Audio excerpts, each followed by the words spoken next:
I'd like to welcome everyone to the virtual conference with, in partnership of FIRST in Texas and Team 624. We are happy to host this inaugural event in the virtual conference series. So in terms of the MCs today, I'm James McGill. I'm actually the Vice President of Software Engagement at Schneider Electric, my company, who is a big supporter of FIRST. I'm also President of the Cinco Ranch High School Robotics Booster Club, an FRC mentor, a longtime FLO coach and mentor, and Gulf Coast Mensa Gifted Youth Coordinator. I'd like to introduce my co-MC today, Kyna McGill, my daughter. Kyna. Hi, I'm Kyna. I'm a Cinco Ranch High School junior, a 10-year FIRST participant with 7 years in FLL and 3 years in FRC. I'm currently the Director of Outreach Activity for Team 624. I'm a Dean's List semifinalist, and I am a FIRST YAC Council member, as well as an FLL team mentor. Thank you, Kyna. So for our safety moment, I'd like to turn it over to our Vice President of Safety for Team 624, Emma Smith. Emma. Hi, everyone. I just briefly wanted to go over what you can do to stay safe during this time. Obviously, stay quarantined when you can. Make sure to stay healthy through staying hydrated, eating well, and getting as much sleep as you can. You want to keep your body strong so you can fight back against illness. Make sure to wash your hands frequently, especially after going outdoors. And make sure to frequently disinfect frequently used objects like your keyboards or your phones, and frequently touch surfaces like your kitchen counter. Also avoid touching your face as much as possible. Yeah, that's all. Stay safe, everybody. And remember, panelists, we can see you on video, so watch the face touching. So. Okay, so what I'd like to do is give you a brief overview of CRyptonite, Team 624. So starting with our facts and history. So originally, not many people know this, but CRyptonite was named CREW, which stood for the Cinco Ranch Engineering Wizards. Our first season was the 2000-2001 Diabolical Dynamics season. BP and Engineering are our founding sponsors, and they still are current sponsors. So the longtime sponsors of CRyptonite. In 2002, we changed our name to CRyptonite with a capital CR for Cinco Ranch, very clever. We began spiking our hair. For those who know CRyptonite, we are well known for our spiked green hair. We began spiking in 2003, so a long-standing tradition. We won our first blue banner in 2009, as shown here in the bioregional. Today, we've earned blue banners, including chairmans and various blue banners and awards, such as imagery, safety, engineering, control, and autonomous. And we're now supported, in addition to our founding sponsors, by more than 20+ sponsors and donors. We are guided and supported by more than 20 members, including several longtime members, some of whom are on the call today, and have more than 80 team members. What I'd like to do now is turn it over to Kyna to talk about Team 624's outreach. So yes, Team 624 has a really diverse outreach program based around the concept of humanizing STEM through FIRST. Over the past 5 years, we have run 32 science day camps, exposing more than 3,000 kids to STEM, and held 20 FLL KD CRyptonite qualifiers and practices. We also have regularly partnered with Statewide International, which is an organization that supports the children of refugees and immigrants. So we introduce them to STEM for the first time sometimes, and also make sure that they're able to receive the Science of STEM report that they might not be able to have at home. We also have created more than 100 STEM boxes for shelters in underserved communities, which we again have sent out to these communities that may not be able to have easily accessible STEM activities at home. Recently, we actually lobbied for a STEM center in our district. It was $6.2 million STEAM center. It supports 6 FRC teams and STEAM activities for more than 16,000 students per year, every year. And we have just celebrated our 20th year in CRyptonite. So we've been around since 2000, and we're really proud of our well-rounded and diverse team. Over 43% of our team members that are active are female, and we have 64% of the total members on our team are active. Thank you very much, Kyna. So now I'd like to turn it over to our partner, FIRST in Texas, Jennifer, to give an overview on FIRST in Texas. Jennifer? I don't think I can hear you. Jennifer, are you there? Let me unmute. Jennifer? Okay, I'll give an overview of FIRST in Texas. So this is the first in a virtual conference series offered in partnership between 624 and FIRST in Texas, focusing on collaborative educational events. FIRST in Texas, many of you may know the information about FIRST in Texas in terms of the impacts that FIRST students are 3 times more likely to show interest in STEM, that young women in FIRST are 3.4 times more likely to take coursework in engineering and 5.3 times more likely to take coursework in computer science. 89% of the FIRST alumni have declared a STEM major. I think these are all well-known facts that FIRST really helps the students involved, the team members involved, become workforce ready. What you may not know is really the impact that FIRST on Texas has in Texas, impacting the lives of more than 35,000 students, supporting more than 3,200 teams, volunteer hours more than 648,000, and a network of 22,000 mentors and coaches. Now, there is a link to a document where you can access more and see more information about FIRST in Texas. But I think that you can really see the great impact they have on the team members and students in Texas itself. Now, of course, Jennifer, are you on? I am. There we go. I'm sorry, please. Would you like to talk about Texas Team's growth? Actually, you know, I could think I can just sit back and let you take over because you did an amazing job talking about what it is that FIRST in Texas does. When we look at team growth, you know, we're entering into our 10th year in 2020. We started in 2010, small, humble beginnings. And as you can see from the chart, the growth has been, you know, amazing just to watch over these last few years, but it doesn't happen alone. It's not like FIRST in Texas can wave a magic wand and it just magically appears. It takes all of us. It takes mentors, volunteers, coaches, students, teachers, administrators, workforce partners. It takes all of us together in order to have this kind of success that we've seen over the last 10 years. Absolutely. And so who are the folks that are doing this stuff? Well, you're looking at some pictures of them right now. And you've probably seen them at events. You've probably seen them at community outreach events. You've probably seen them across the state because I tell you what, we're a small team, but we travel. We go everywhere.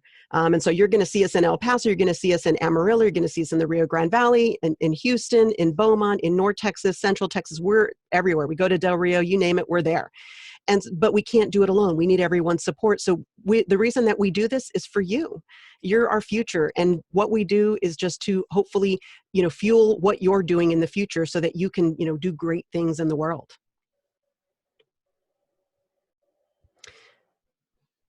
Fantastic. Well, I don't see the next slide, so I'm going to let you take over, James, since you did such a great job already.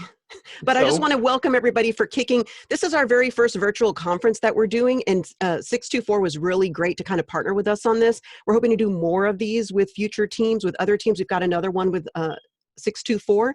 But this is just the beginning of what really we're going to be doing. And the more that we're involved together as a community, the better that it is for all of us. Of course. Thank you, Jennifer. So in terms of social media, if you want to follow FIRST in Texas, of course, you can follow them at FIRST in Texas on Twitter. Use the hashtag for these events, which is either FIRST in Texas VCS, Virtual Conference Series, or if you're limited in your hashtag length on Twitter or what have you, then you can do hashtag FITVCS. And in LinkedIn, search FIRST in Texas. I strongly recommend if you're a senior, you start using LinkedIn, a great way to document your experience because tell you, after a few years, you really forget the amazing things you've done and to reach out to potential employers. So what I'm going to briefly cover before we start into our first topic is the Zoom webinar interface overview. So you'll probably see something like this bar at the bottom of your screen for attendees. So during this section, you probably won't see the audio settings. And for the chat, we've disabled that because really we wanted this to be an interactive Q&A session. So an educational session. So if you have questions for the presenters, please feel free to use the Q&A button as you go through as the presenters present. So for example, to ask a question, you simply click the Q&A box or button, then you type your question in the Q&A box and click send. You can send anonymously, so if you don't want your name attached to the Q&A. And what we'll do is we'll go through those questions. We'll have to ask the presenters to ask those questions live. And we'll also record some of those for follow-on answers if we can. And as an attendee, if you like other people's questions, you can actually thumbs up those to see so we can see the most popular questions and ensure those get answered as well. So for our agenda today, we're going to have a fairly full agenda, starting off with creating and managing a training curriculum for FRC teams. That'll go from 1:10 to 1:55, 30-minute presentation, 15-minute Q&A. We'll then have a break in which you'll see the lovely video and the background music playing. And then at 2, we'll start up with a safety training best practices presentation, 30-minute presentation, 15-minute Q&A, then another break. Then we'll go into the build project management for FRC teams, a 45-minute presentation, 10-minute Q&A, and then our keynote speaker, Menzer, will be talking about the next generation of Dreamers to change the world. And then at the very end, we'll do a wrap-up and overview of our program for next week, as Jennifer mentioned earlier. So with that, I'm going to stop my share and turn it over to Kyna as our first presenter. So Kyna, go ahead and start sharing, sweetie. You're on mute now. One moment. Okay, so yeah, let me start sharing my screen. So hi everyone, I'll be talking about creating and managing a training curriculum for FRC teams. So without further ado, let's get started. So first things first, who am I? My name is Kyna McGill, for you guys who didn't hear. I'm a 10-year FIRST participant, so I've spent around 2/3 of my life in various FIRST programs. I have 7 years in FLL. I started FLL in 2nd grade, and this is my 3rd year in FRC. I'm currently the Director of Outreach Activity for CRyptonite Robotics, Team 64, and I'm a 13-year Girl Scout, so this is my 13th year in Girl Scouts. I recently got my Gold Award, and I'm a 2-time PVSA Gold medalist, so this is my 2nd year in which I volunteered more than 250 hours for my community, and I've gotten the President's Volunteer Service Award for that. So the first thing first, why is a curriculum important, and why should my team develop a curriculum or use a pre-designed curriculum to teach members in the fall? It's pretty simple, actually. A curriculum is able to keep new members engaged. So something that often happens on teams is throughout the season, members drop off as they lose interest. So this is an easy way to make sure that they start interested in FRC or FLL, depending on what you're creating a curriculum for, and stay interested.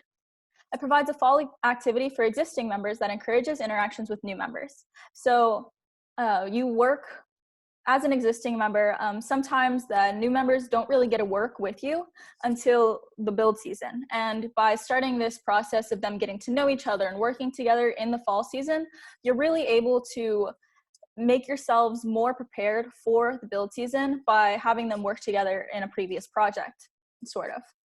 It allows for a common knowledge base on the team, so everyone is able to have the same knowledge and has the opportunity for the same amount of knowledge. It actually makes joining the team a lot less intimidating when you know that you can learn any skill from scratch. It makes sure all work occurs in a safe manner, so you're able to incorporate safety into your trainings early on and then ensure that you will have a safe build season. It keeps the knowledge transfer on the team going strong from generation to generation. A problem faced by FRC teams often is that every 4 years you have a completely new set of participants. And by having a curriculum, you're able to, instead of lose your knowledge library, you're able to build it year after year. So you have a really large base of resources.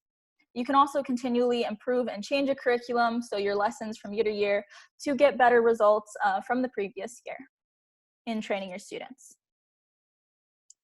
So to make sure that you accomplish the goals you want to with your curriculum, we came up with a set of SMART goals. This is what our team did, and it's some of the things we were actually able to achieve with our curriculum. So what we wanted to achieve was we wanted to increase our percentage of active members during the build season from 33% to 50%. We have a rather large team, it's 80 people. So by increasing our active members, we were just able to keep more people involved throughout the seasons. We wanted to increase the knowledge in both depth and breadth among our students. So what this means is that people have more knowledge in concentrated areas, but also are more well-rounded overall. So breadth refers to the amount of knowledge you have spread out, and then depth refers to the depth of knowledge in a singular area. We wanted to develop a backbench of team members in key areas, so that way we were not single-threaded. For things, say, programming or CAD, we had more than one member who was well-trained and was able to answer questions and do the work that they needed to. And that way we wouldn't end up losing knowledge. Again, it comes back to the knowledge transfer from generation to generation. We wanted to increase preparation for and productivity during build season.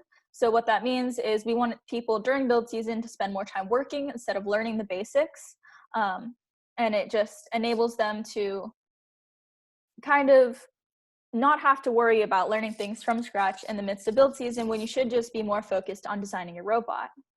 We also wanted to support the creation and development of FRC teams. So a lot of teams and mentors actually find FRC kind of intimidating to get into, especially if they don't already have a STEM experience and backup in their life. So if they're not part of a STEM career. And FRC and robotics in general, FIRST programs do not have to be that way. And by creating a curriculum that we could share, we would be able to help developing teams, A, learn things, and B, make it easier for mentors to get over that learning hurdle. So what exactly is a SMART goal? A SMART goal is something that is specific, measurable, attainable, relevant, and time-based.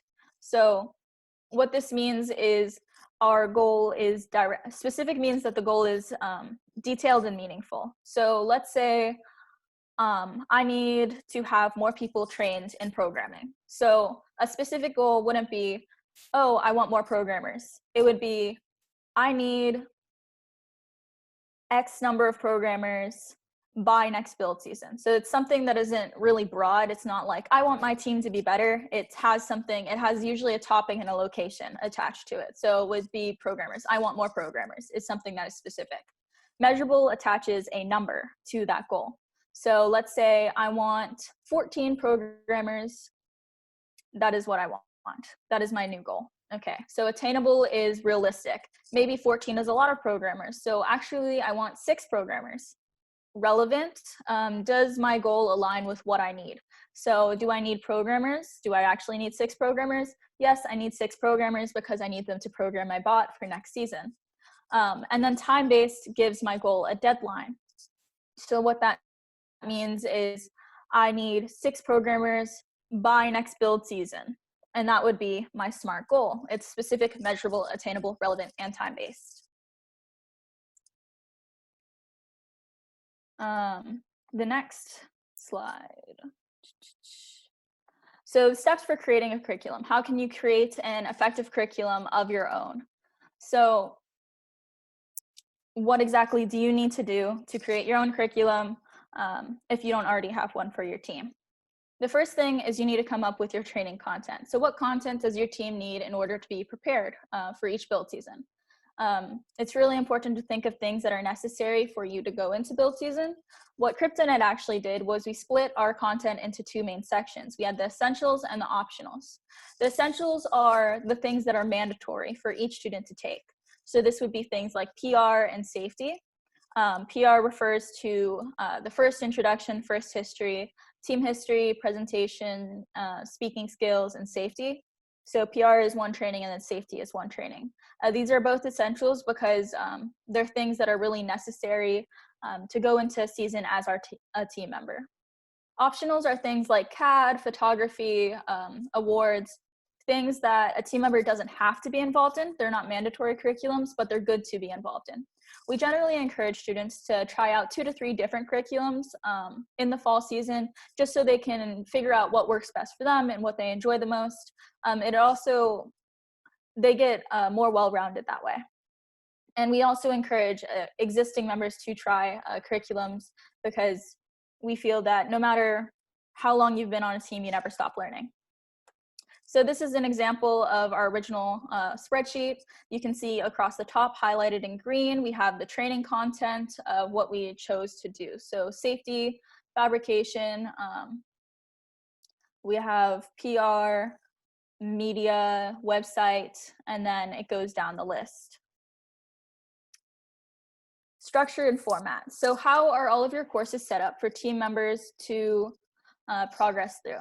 Structure is how the courses themselves are set up as part of the broader curriculum strategy. So this refers to actually how all of the courses are, like making sure all of the courses teach in the same overall style.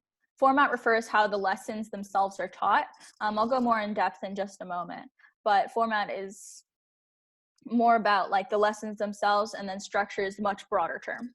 So consistency is really important. So if a student is entering a new curriculum, they don't have to worry about it being different than something they're not used to. Something, it wouldn't be scary is the basis. So what we did was we structured it into basic, intermediate, and advanced levels.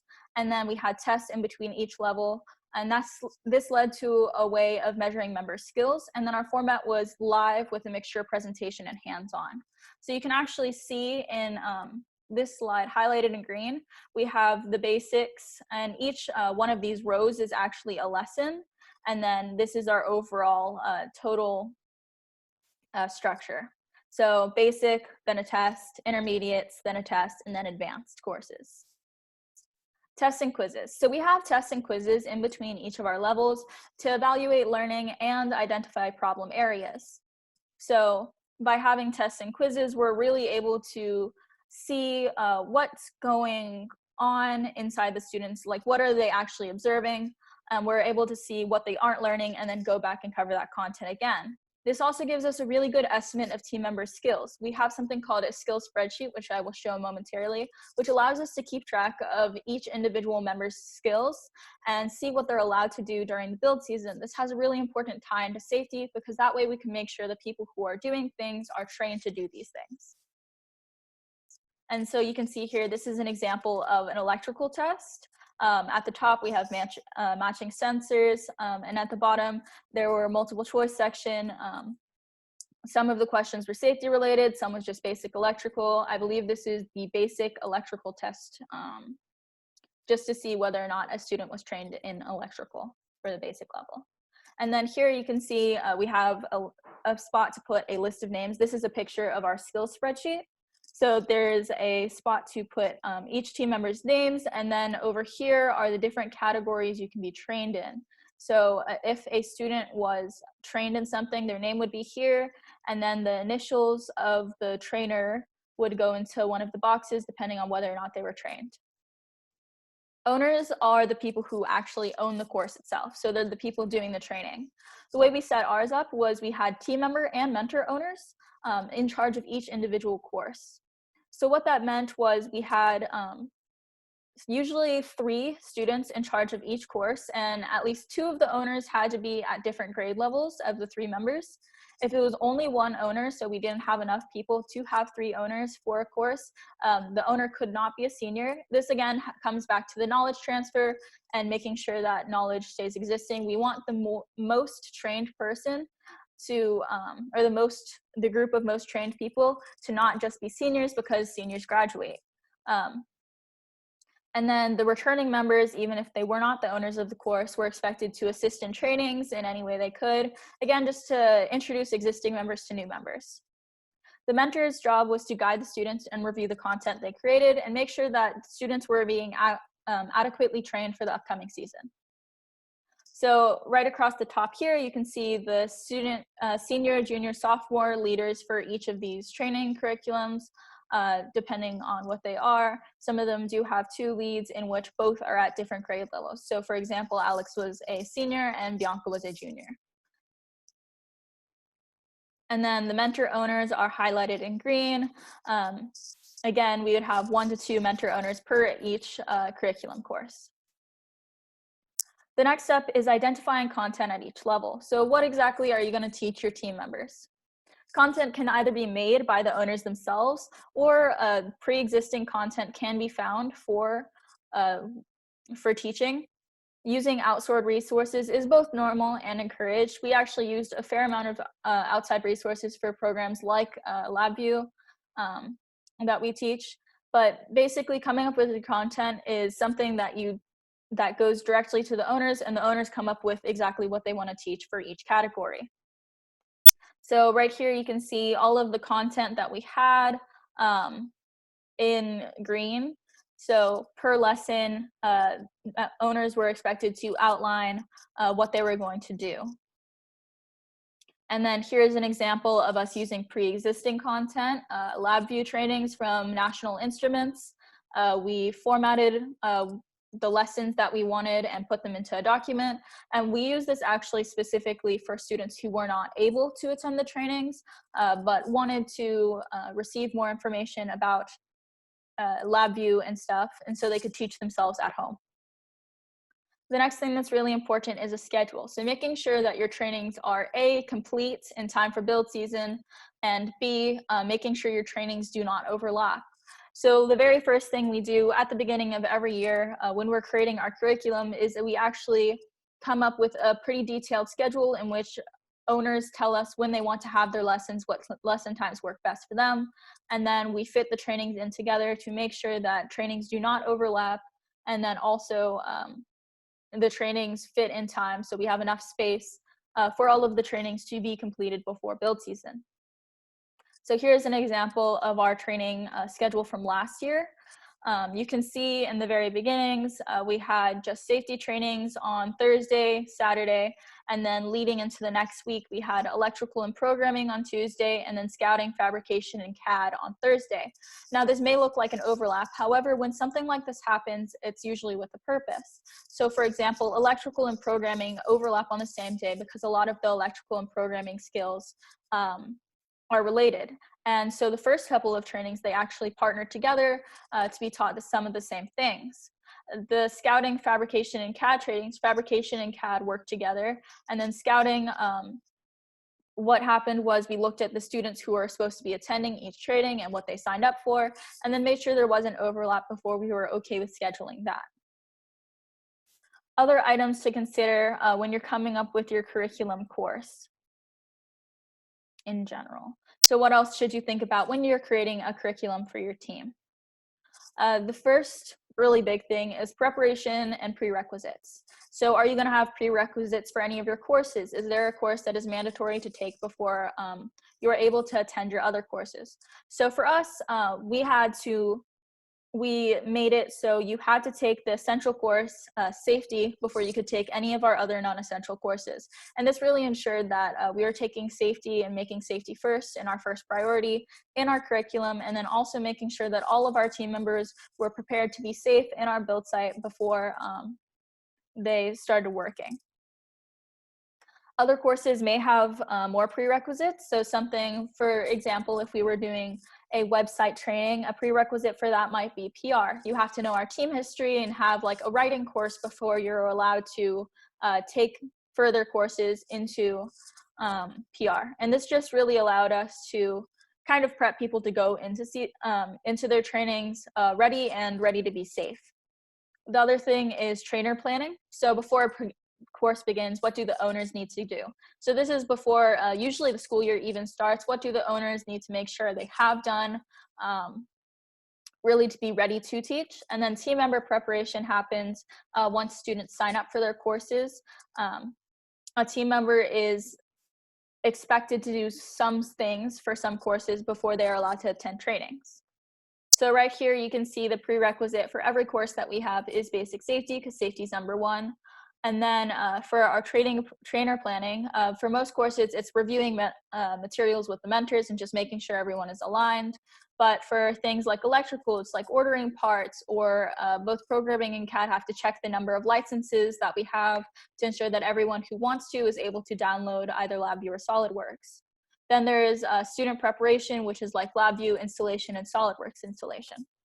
Something I would like to add is the way students know what exactly like sub-teams they want to join or what courses they want to take is we have something called a sub-team fair at the beginning of the year. And that really is an expo for all of our courses, kind of to show what the options are. We have everyone, every sub-team / course makes a booth, and they kind of display what being in the sub-team is about and what you do in the sub-team. And this really allows students to get a good feel of what they're getting into when they sign up to take a course. And again, we encourage students to sign up for 2 to 3 courses, depending on what they're comfortable with, just so they can better get a feel for what they want to do. Another thing that's really, really important to our team is integrated safety in every curriculum. So we make sure that all of our curriculums emphasize safety, even ones you wouldn't expect, like website, throughout the curriculum. So often the first lesson in any curriculum is how to be safe within that subsystem.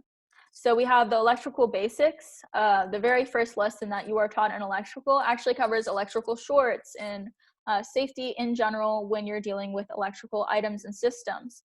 So we integrate safety into every curriculum. Now you may be wondering, how do you integrate safety into something like PR or public relations or website? For things like website and programming, it's a lot of cable management and making sure that you're being safe with your electronic equipment. And then for things like PR, it actually has to do with talking to strangers, because we do a lot of demonstrations throughout the year that require you to talk to people you don't know. Other miscellaneous items that are important is class length. How long do you want your classes to be? We generally settled around 2.5 hours. We found that anything longer than that, students really lost attention on what they were learning, so they were not able to retain information as well. So classes would generally be anywhere from an hour to 2.5 hours long. Attendance requirements. We personally do not have an attendance requirement, but it is an option to kind of see whether or not you want team members to progress into build season without having taken any classes before. So you could say it is mandatory for you to take X amount of hours or X amount of classes in the fall to be a team member in the spring. Curriculum-based projects. So if you guys wanted to have projects like building a robot for your fabrication training, or maybe CADing, doing a robot in 3 days project for your CAD team, but they CAD in 3 days a robot. Curriculum storage, where do you want to store the content you have so you can make sure, again, you don't lose those resource libraries. We personally have a shared Google Drive, which I will show in a moment, but how are you planning on sharing your content, storing your content, and then how do you make sure that your content doesn't get lost from year to year? And then again, content sharing. Will you share your curriculum with others? It's a really good resource. You can get curriculums from other people pretty easily, but do you want to share your own curriculum to other teams to maybe benefit them? And then something that's actually pretty important to our teams is we have a really rigorous set of brand standards and common templates that we use for all of our curriculums to ensure that they have the same feel throughout. So this is an example of one of our storage folders. As you can see, we have all of our courses up here. There's a couple that are cut out over here just so the crop would fit better. But every year is put into here and they're separated.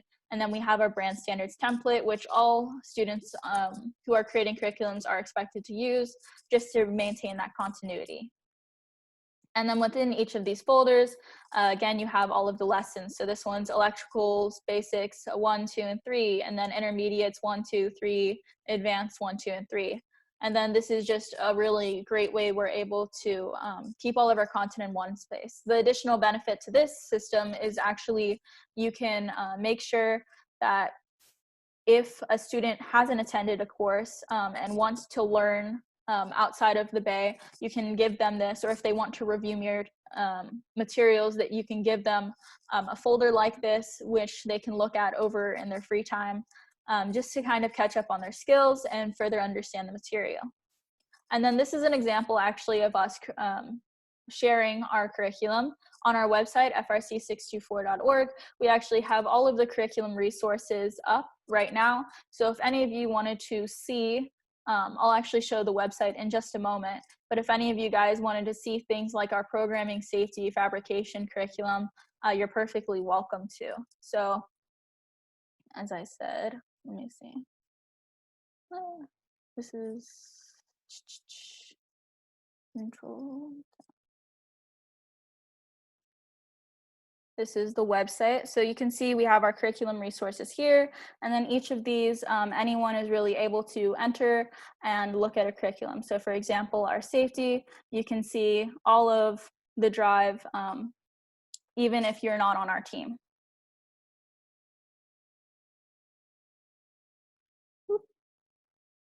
But yes, that is that. Okay, so any questions? Okay, Kyna, can you hear me? Yes, I So can. we actually do have some questions. First of all, we have a question from Wildcat Robotics FRC Team 8098, who I'd like to thank for actually tweeting about this event on their Twitter account. Always encourage that. So their question is, Kyna, will your presentation be made available after your session? Yes, actually it will. We will be sending out all of the presentations from this entire conference out after today. But yeah. Okay, perfect. Okay, another question is, how many people do you want for each sub-team? So we have an 80-person team.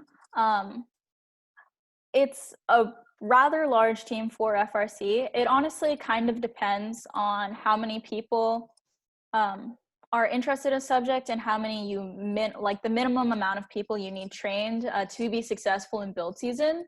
So what we do is we kind of come up with a guesstimate of how many people we need. So like I was saying, 6 programmers earlier, we try to get like above the minimum bar by a good amount. Mind you, there's no cap to how many people you can have on each sub-team. And ideally, the more the merrier. But I would say at minimum, usually it's around 5, 3 to 5. Great. Okay, another question from Alexander. So do you have a separate curriculum for returning students? No, well, from course to course, it varies a little bit. The general consensus is no.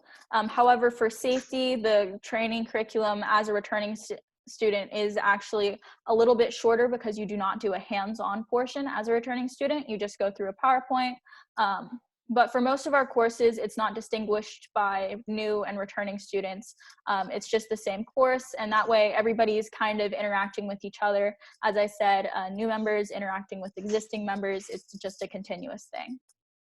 Okay, thank you. Another question from Ricky.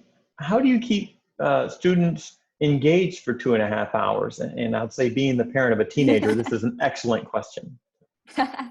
So we keep students engaged for 2.5 hours by, again, with a mixture of hands-on and presentation.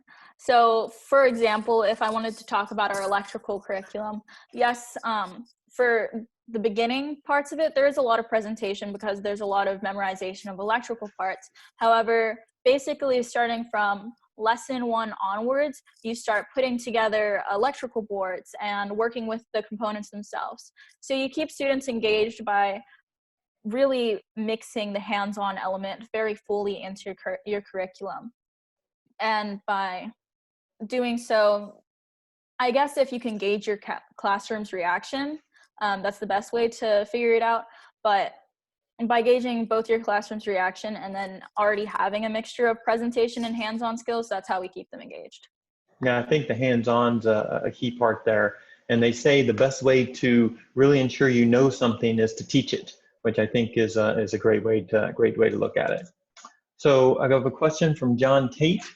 Any plans on uploading all the presentations to the YouTube channel? I actually have an answer to that from First in Texas. And yes, these will be uploaded to the YouTube channel following this presentation. So that information will be uploaded, and there will be information sent out on that. So another question: can you show where your curriculum is shared online? Yes, I can. So up on my screen, we have on our FRC624.org. It's our team website. Underneath the outreach page, you could just click on outreach at the top. If you scroll down, we have underneath tools, all of the curriculums we have right here. They're all online, they're all ready to be used. Each one of them is a direct link to a Google Drive where we have our curriculum presentations and some additional resources. And Kyna, you can actually copy that and chat it out a little bit later in the chat, so everyone will have access to it. Okay, so another question. Great, keep the questions coming, love it, fantastic. So what sub-teams do you have, or how many do you have? This is from Helen. Okay, in total we have we actually have less curriculum courses than we do have sub-teams. We have, let me think, we have electrical, CAD, programming, I would say around 13 to 14 total sub-teams, and then we have around 10 fully developed curriculums. The reason we don't have 13 to 14 curriculums or as many as we do sub-teams is because some of our sub-teams are things like outreach, in which it's not really a skill you can teach. It's more of like a project-based sub-team where people join and then are introduced to do projects as new members. Thank you. And this one is, where exactly, so from Riley, where exactly is your curriculum stored?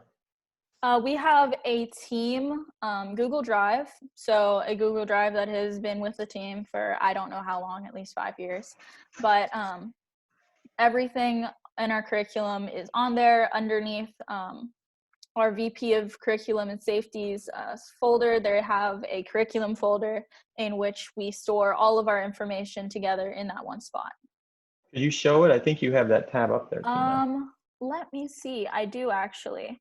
So right here, this is the curriculum brand standards. I'm not on the team account. I'm on my personal account right here. But as you can see, there's a folder called Curriculum Brand Standards, and that is where all of our curriculum is for the upcoming year. So you can see in each of these folders, we have like our electrical trainings, or under safety, we have our safety trainings. Okay. And another question is, how do you ensure, how do you update the curriculum each year, or do you update the curriculum each year? We do actually update our curriculums every year. As I said earlier, a curriculum is really meant to be adaptable. So what we do is at the very end of every year, we ask our students, or ask the students who attended the curriculums, what they found easiest. And we're also able to look at the results from our build season and kind of evaluate just by looking at the students. What did students have trouble with? What can we teach better for next year? And then by keeping track of all of this, we were able to incorporate that very early, like right before school starts. We start having meetings about our curriculum in which we discuss kind of what could have gone better last year and what really worked last year. And then we incorporate that into our curriculum to be updated. So yes, it's updated every year. Great, and that question was from John Tate. Sorry, I forgot to mention that earlier. And I guess a related question is, do you make changes in the curriculum after each season? I think you answered that, but the second part was, yes, how was the process to build such tools through the seasons? In other words, how did you do it through the season itself? What process did you use? Can you elaborate exactly on? So how did you actually develop the curriculum? And I think there's a related question here. For other teams, this may seem like a daunting task to develop the curriculum. So what step-by-step process, which I think you talked about in your presentation, did you use, and what support can we provide to other teams, maybe like sharing on your website? Yeah, so the process for building our curriculum, prior to us having a formalized curriculum, we did actually have a bunch of trainings. The only difference between the formal curriculum and having trainings is that these are all very consistent in their style, and we have a really set schedule for them. So basically, by coming up with a curriculum, we were taking knowledge that we already had and we were already in possession of and utilizing, and putting it into a much nicer, neater format in which we were able to train students more effectively. So that's where our knowledge came from. And then as for it being a daunting task, again, I would highly suggest looking at other teams' curriculum and resources. Looking at resources sent out directly from SolidWorks and NI helped a lot when we were developing our curriculum as a whole. A lot of your curriculum is going to be stuff that you feel like is common sense, especially for things like safety and PR. But it's things that a new member wouldn't necessarily know just by looking at it. So sometimes you have to explain it a little further if you're someone who hasn't been in FRC or FLL for a while. Okay, good. Kyna, we got a lot of questions rolling in, so yeah. Get comfortable. So, so what do you find is the maximum size per class that is taught? In other words, how many before you get down beyond a certain size is it less effective? Do you have a maximum for your courses? It depends on how many owners we have per that session. So as I was talking about, like when I was showing the spreadsheet earlier, let me see if I can pull up pictures of the spreadsheet so I can talk about it really quick.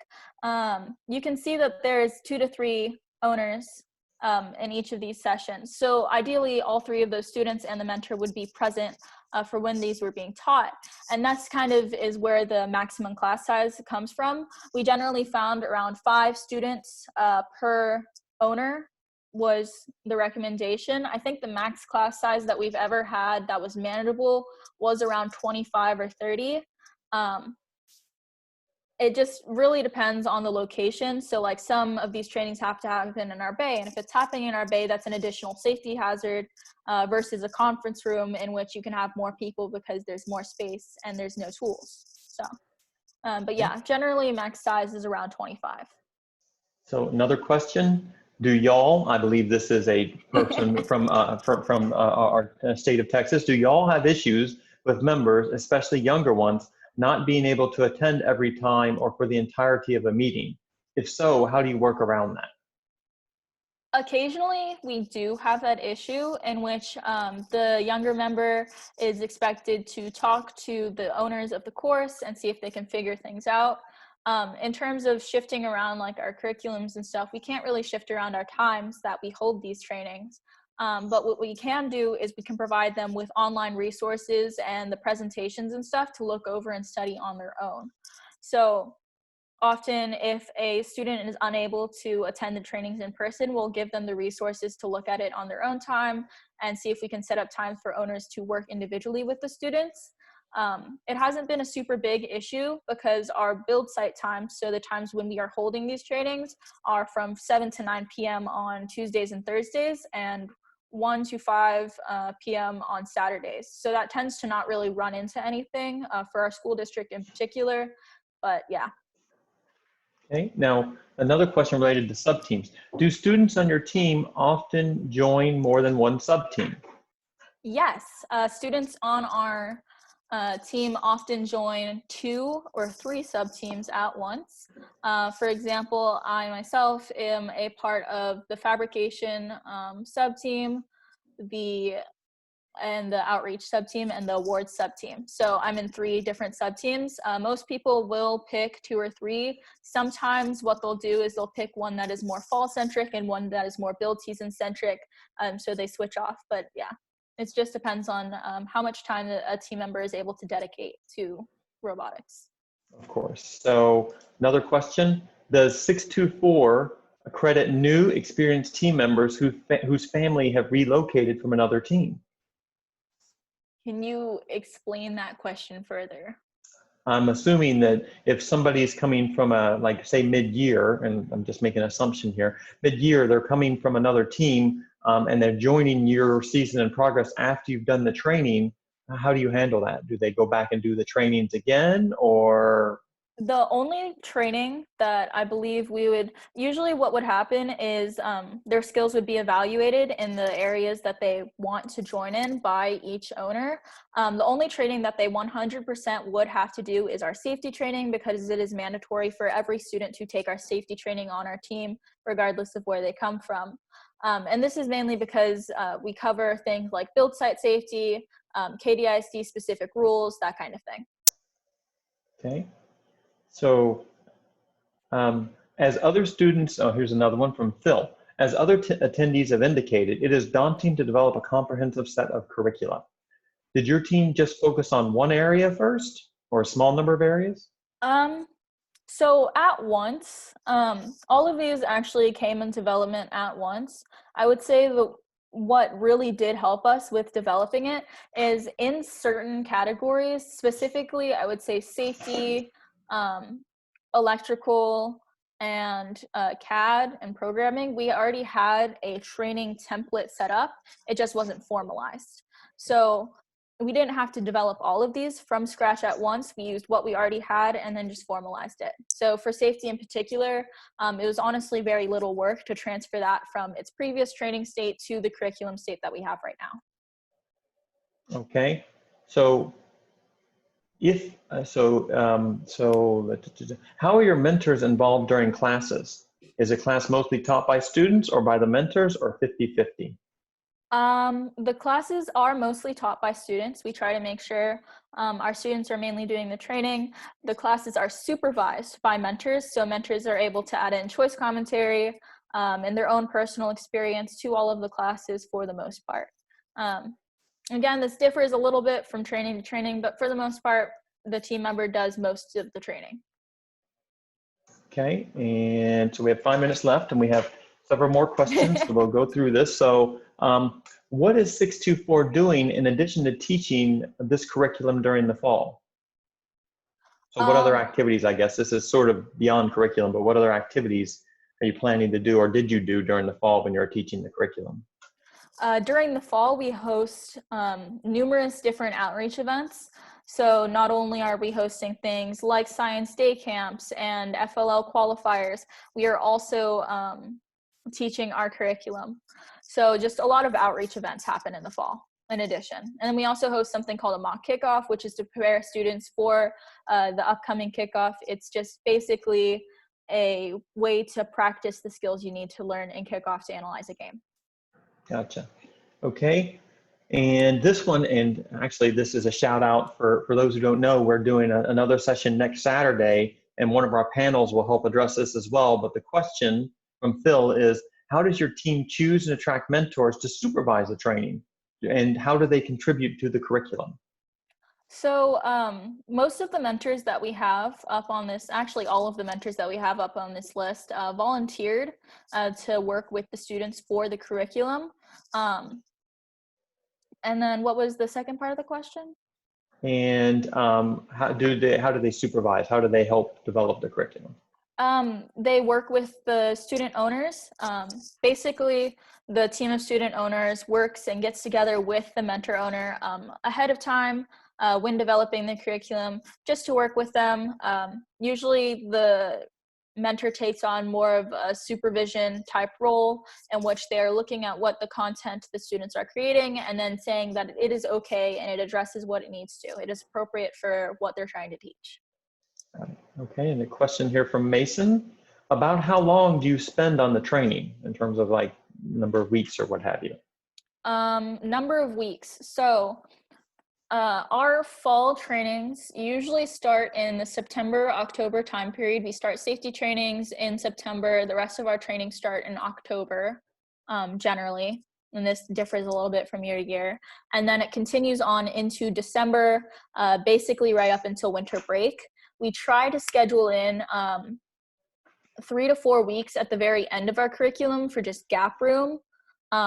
And be really generous with our times and spacing out because we understand how crazy schedules can get sometimes, but that's where our planning goes to. Another question, and probably only have time enough for 2 questions. And by the way, please continue to submit the questions. If we can't answer them live, we will record them and try to answer them in the follow-up emails for this session. So this one's sort of answered earlier, but I think it's a little bit different. So do you think curriculums like this help students focus on one sub-team, or can students actively participate in multiple? I think you answered that, but maybe the basic, intermediate, and advanced, maybe you talk about how that helps students maybe try the different sub-teams. Yeah, so what I found really about the curriculum is it helps students try a lot of different things. Because we have basic, intermediate, and advanced levels, students are able to not get like they don't have to get like the full training and know everything about a sub-team to have been trained in the sub-team. So people are able to try a lot of different things and they decide, oh, maybe this isn't for me, and then go on to the next thing. I think it really helps people find what they're interested in so they can stay interested in it. Mind you, we do have multiple, like a lot of our team members are really active in multiple sub-teams, but I would say, yeah, this helps people settle into either one or the multiple that they really like. Okay, and last question, and I'm sorry if you didn't get your question. There were a lot of questions, which is fantastic. That's what we want, but we will, like I say, put answers out to these. So last question was, can you make sample schedules and spreadsheets available? Can we provide templates? Yeah, we can I can work on working with that with our VP of Safety and Curriculum, Safety and Training. but I think that is something that we will be able to put out, probably on the same page as our outreach. Right now, we are currently working on updating all of our curriculum and putting them into brand standards, our current brand standards, to be shared out, which is why some of the folders may not be fully complete right now. However, I can work on getting some templates up and out there for you guys to use. Perfect. Okay. Well, appreciate that, Kyna. Thank you very much. Like I say, thank you for asking all the questions. We have several that I will record and we'll try to answer as a follow-on. What I'd like to do now is let's take a short break for 5 minutes, and then we'll move into our next presentation, which is on safety best practices. So thank you very much, Kyna. Jennifer, if you could put up the interstitial, that would be great. Thanks. Welcome everybody back. I'd like to now turn it over to Emma Smith to go over safety training, best practices, and Sasha Robinson. So Emma, Sasha, over to you. Hi, everybody. Was just trying to turn my camera on. Turn on the light. Thank you all for joining us. In this segment, we will be discussing all things safety. Ooh, have to switch over. Here we go. I'm Emma Smith, and I'm the VP of Safety and Training on Team 624, which is just a fancy way of saying that I'm in charge of our safety materials, keeping curriculum materials up to standard, and scheduling our training sessions during the fall season. Hi, I'm Sasha Robinson. I am a safety deputy on Team 64, which means that I help and assist the VP of Safety and Training wherever he or she may need help. I want to start off by emphasizing that this segment is not going to be a safety presentation. We are not safety training you. We want to share our safety materials and give you all some safety training tips or best practices, as you can tell by the title of the segment. And we want to help you all build up a culture of safety on your team. In case you're curious, here are the safety awards that we have won in the past few years.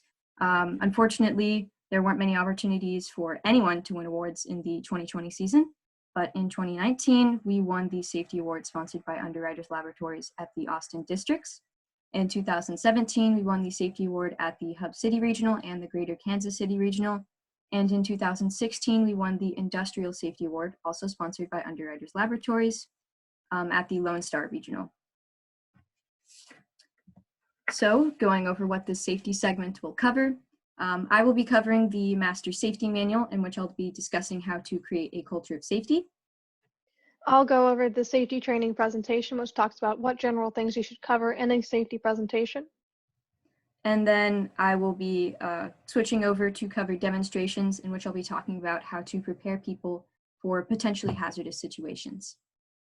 Following that, I'm going to be speaking on tool training and talk about how you safely and efficiently train people to use the basic tools in your build site. And then we will finish off, I'll be talking about the test, in which I'll be discussing how to ensure that people retain information and skills from your training. I'd like to thank our sponsors, our mentors, and our school district for setting a standard of safety that guides us and encourages us to constantly seek improvement. We try to show this in our Master Safety Manual, which is essentially the collection of all of our safety materials and practices in one fat document. It's the Master Safety Manual is the foundation of your safety program. Everything you do should reflect inside of it, and all the standards in it should be applied to what your team does. To create a culture of safety, safety must permeate through all areas of your team. It can't just be a standalone training. A basic safety training is very important to establish team procedures, PPE, and similar, but that alone will not instill a culture of safety on your team. If you don't already have a Master Safety Manual, or if you want to add to yours, please feel free to use ours as an example to work off of or to take from. We want to help you out in any way we can. That being said, if you see anything you'd do differently or you'd add while looking over it, please let us know, because we are very open to being critiqued.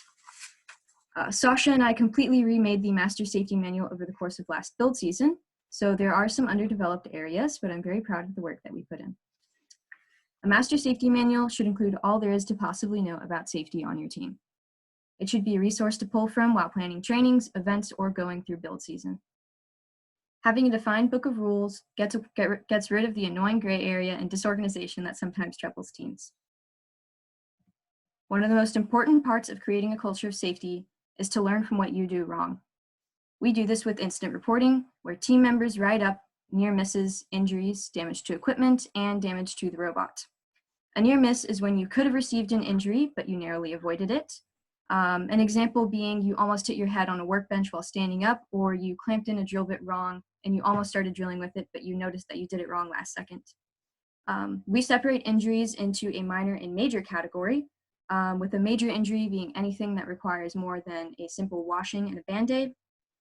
Damage to equipment is, as the name implies, like breaking a drill bit, and so is damage to the robot, with an example being drilling into the robot without properly covering up electronics, so aluminum shavings might get into your PDP.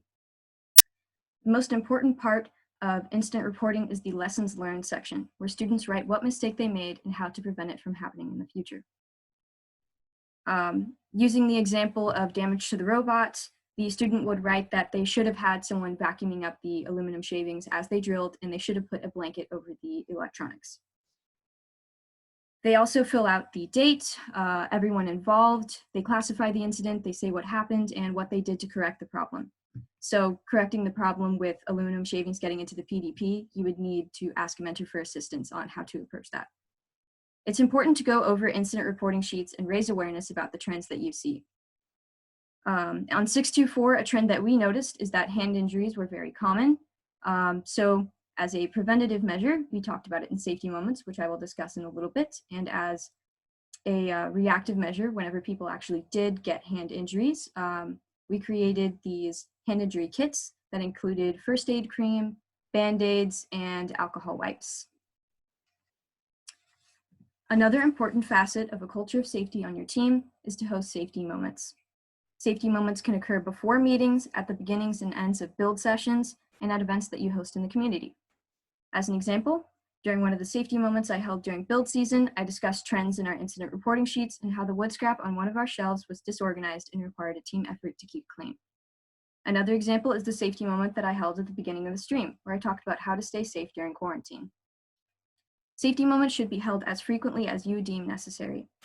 I often ask people if they've noticed anything unsafe to keep people on the lookout, as myself and my safety team can't be everywhere at once. During safety moments, you should also applaud safe practices or behaviors that you've seen, with an example being a team member asks their friends to stop blocking a walkway in case of an emergency. You would want to applaud that behavior so you see it more in the future. As I said before, safety should permeate into all areas of your team. To achieve this, myself and the rest of my safety team have worked to create a personalized safety document for every type of training. Here you can see some of the personalized safety information. Leads cover this information in their first couple of trainings and touch back on the information when relevant. This ensures that safety is integrated through the learning process. It isn't a formality. A housekeeping checklist is also included in our personalized safety documents, which lists off what should be done in the last 15 minutes of the build session for each sub-team. Oh, and if you're wondering why people aren't wearing safety glasses in these photos, we do a thing called a sub-team fair on our team, where all build activity is stopped and we tour potential members or potential people who want to join the team and show them everything that we offer, all the activities that we have, so there aren't any risks. As a way to keep our events organized and safe, we use an event checklist. It includes who's in charge of driving what robots and when they will be checked by those students, as if you're driving a robot, which has potential to be hazardous.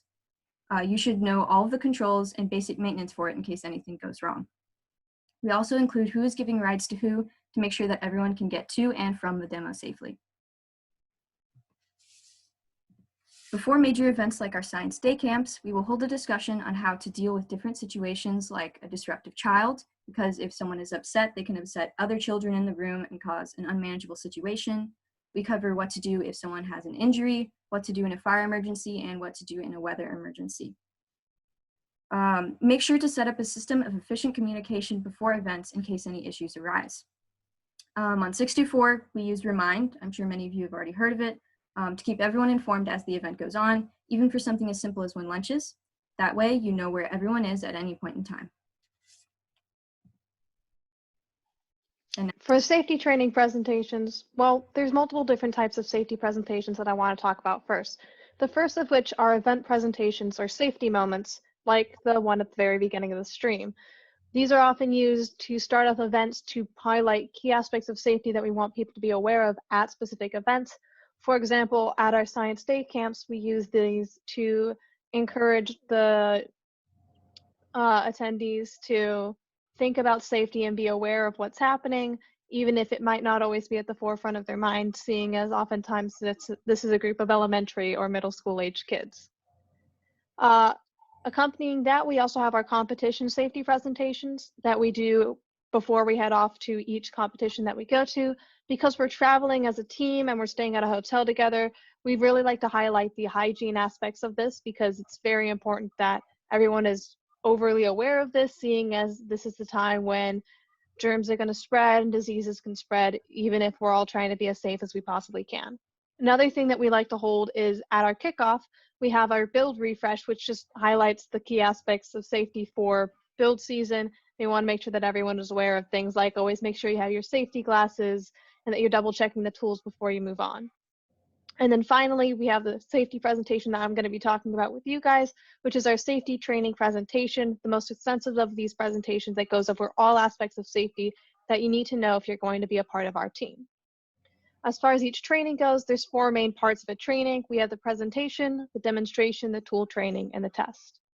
Although a thing to note is that before the training starts, you want to go through the safety/tool training checklist. We have one of these. Basically, it's a list of a couple of things that we want to make sure that we have prepared ahead of time, so that way everything goes smoothly throughout the training. For example, we have a sign-in sheet so we can keep track of everyone who attends. We want to make sure that we have all of our supplies ready to go and that they're in good working condition, because if they're not, then it's not going to be as safe, and we want to make sure that everything is up to the highest standards, as we want to encourage others to keep up these standards. Beyond that, we want to make sure that we have enough tests, that way everything's ready by the time we come to that point, so we don't have to have people going out during the training and go print out more tests. And then finally, we have to make sure that everyone has completed the prerequisites, such as having your forms signed in or other necessities, depending on what your team decides. As far as the presentation itself, there's a bunch of key things that we do like to cover. The foremost of which is PPE, or personal protective equipment, things like safety glasses, gloves, shoes, and clothing requirements. We wanted to put this at the forefront of the presentation because we want it at the forefront of everyone's mind, seeing as this is what you're wearing to keep yourself safe. Beyond that, we want to make sure that we focus on safety around the robot, as the robot's the most dangerous thing we use because it depends on clear communication with others. Seeing as it is a remote-controlled vehicle and one misstep could send it flying towards somebody, we want to make sure that everyone is aware when it's enabled, disabled, and just to be cautious around it in general, seeing as it can be very dangerous at times. A couple of other things we do like to cover is things like chemical use, such as the use of aerosols, food and drink policies, because depending on your build location or wherever you are, there might be certain restrictions on where you can have certain types of food and drink. Behavior standards, because we want to make sure that everybody behaves professionally on our team to set up a good base for everything. And then hygiene and sickness policies. Again, this is really important, as even during build season, even though you can come and go, we want to make sure that everyone is being safe, not coming to build when they're sick, and making sure to wash your hands frequently and drink water, because we don't want anybody to get dehydrated. Another big thing that we like to cover is what to do in case of emergencies. For example, what to do in case of a fire, in case of a weather emergency, or if it applies to you in case of an active shooter. Making sure that everyone knows these policies beforehand, make sure that everyone is going to be aware of what's happening come the time. For example, we have a predetermined rally point outside of our build center, and then we know that the mentors have a location that we can go to in case of a weather emergency. As far as our active shooter policy, we just follow our school shooter policy. Another good thing to have in case of emergencies is a map of your build location or event location, depending on what sort of event is happening at the moment. For example, you want to have on here things like first aid stations, exits, rally points, and AED. If it's a build site, a bleeding control kit, fire extinguisher, or whatever is deemed necessary or is available for you guys at this location. For example, in the bottom corner of the screen, you can see we have a map of our build center, which is the Robert R. Shaw Center that we are fortunate to have, and it lists out a bunch of these things that we have. Another good thing that we highly encourage you guys to note in your presentations is make sure that everybody knows where the first aid kit is. This is a really good thing to have on this map. For us, we have it at the silver drawers at the front of the bay, something that we repeat almost as a mantra during the presentations. I think the highest point being we said it 12 times in one presentation to make sure that everyone knew what was happening. Some other good things to cover are training requirements, making sure that everyone knows what are the certain requirements to be trained on certain tools, seeing as we don't go over every single tool in our bay. Some of the tools that we have are like the drill press and the bandsaw, things that we do cover during the safety training, but other tools such as the small mill that we have or the CNC require much more specialized training, and we want to emphasize that you have to go out and find a mentor or a trained student to get you, to enable you to actually get trained in those specific tools. Beyond that, we make sure that we cover basic first aid, like distinguishing between a minor and a major injury, so you know when to seek help and when you can actually easily deal with such thing. Once again, this is where we have our finger injury kits, so we can make sure that that's prepared, seeing as that's one of our most common injuries. Again, the location of first aid materials is a really important thing for everyone on your team to know. And to kind of close off this section, a couple of other things to know is supervision requirements, how many mentors do you need on site at a time, and outside visitor requirements depending on how applicable it is for your build location or event location, as there may be certain restrictions when it comes to that situation. So moving on to demonstrations, I'm going to be talking about how to prepare people for potentially hazardous situations. In your safety training, it's important to prepare people for potentially hazardous situations. Because it's easier to learn this visually and through discussion instead of on a presentation, we like to do demonstrations. As you can see, we cover how to properly hold a battery, to mark whether or not a battery is charged. We cover how to vacuum and sweep because everyone should participate in the cleanup process. We cover basic pneumatic safety. We cover how to use a fire extinguisher and some helpful things to keep in mind. And we cover how to use a battery acid spill kit. In the fire extinguisher section, we cover the different classes of fire extinguishers. There's 4 different classes, A, B, C, and D, because it's extremely important to use the correct class of fire extinguisher on a fire. If you use the wrong class, it could spread the flames and make the situation worse. We also cover a helpful acronym, that I'm sure many of you are familiar with, PASS, and whoever is presenting will mime out the actions of pulling the pin, aiming, and so on. And in our battery acid spill kit section, we cover how to deal with a battery acid spill from the required PPE to approach the situation, PPE being personal protective equipment, through the neutralizing process, and then finally we cover how to clean up a battery acid spill if it occurs, which obviously you want to avoid that at all costs, which is why we go over battery handling. Make sure to hold with 2 hands, never hold by the leads. Don't leave it in a situation where it could fall. And if it does fall, if it does get hit, even if you don't see the damage, there could be damage inside and you should report it. For pneumatic safety, we just go over the basics. People should always stand clear of pressurized components and ask mentors to review their work.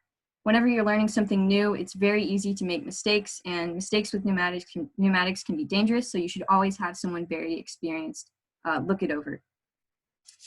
We also go over a couple of potentially hazardous tools that aren't super commonly used in our workspace. We cover them in demonstrations with just the presenter going over it and using the tools because they're very visual. Unlike a drill press where you could clamp a drill bit in wrong or not line up properly, it's not super specific, like fine-tuned movements. It's just pulling down a lever, moving an arm, that sort of thing. It's very easy to grasp it just from a visual representation. The safety is very basic, but it should be outlined anyway. Both tools require clamping because they have enough force to knock themselves over, and they also require very careful attention, as does every other tool. The cutting shears mow through plastic and aluminum very easily and could very easily harm someone. In the arbor press, one of our arbor presses has a force of 2 tons. So needless to say, never stick your hands into or near any moving or sharp parts for any tool, and if you need assistance, ask for it.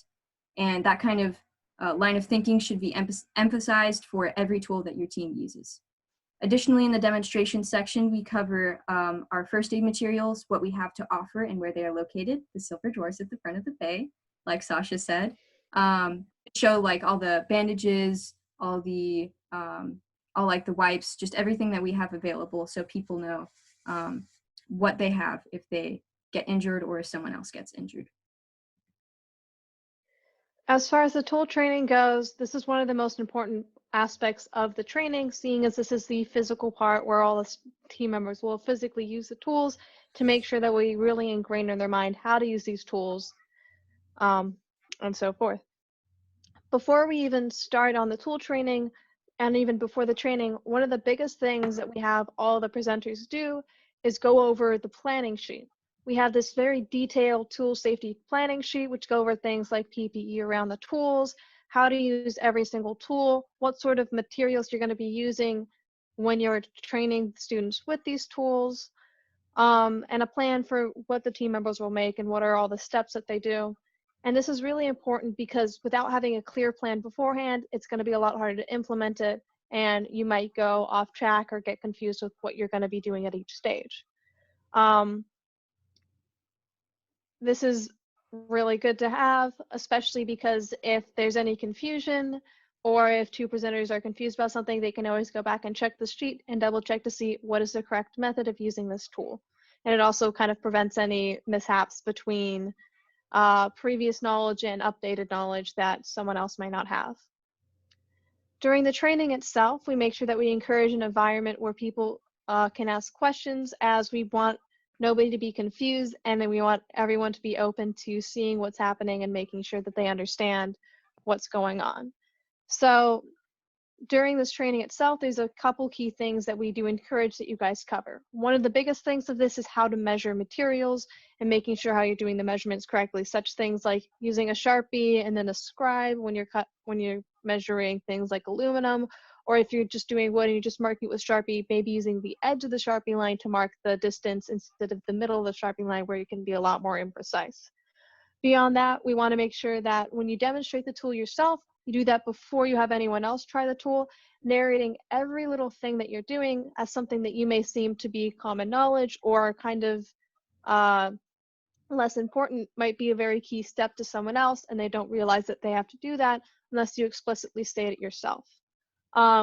Amongst that, you want to make sure that every team member who is at the training uses the tools themselves, because if you don't physically use some of these tools, you might not get a better grasp of it, and you don't have a sense of really how to do it, like the amount of force that you need to use when pushing aluminum through the bandsaw versus when you're pushing wood through the bandsaw.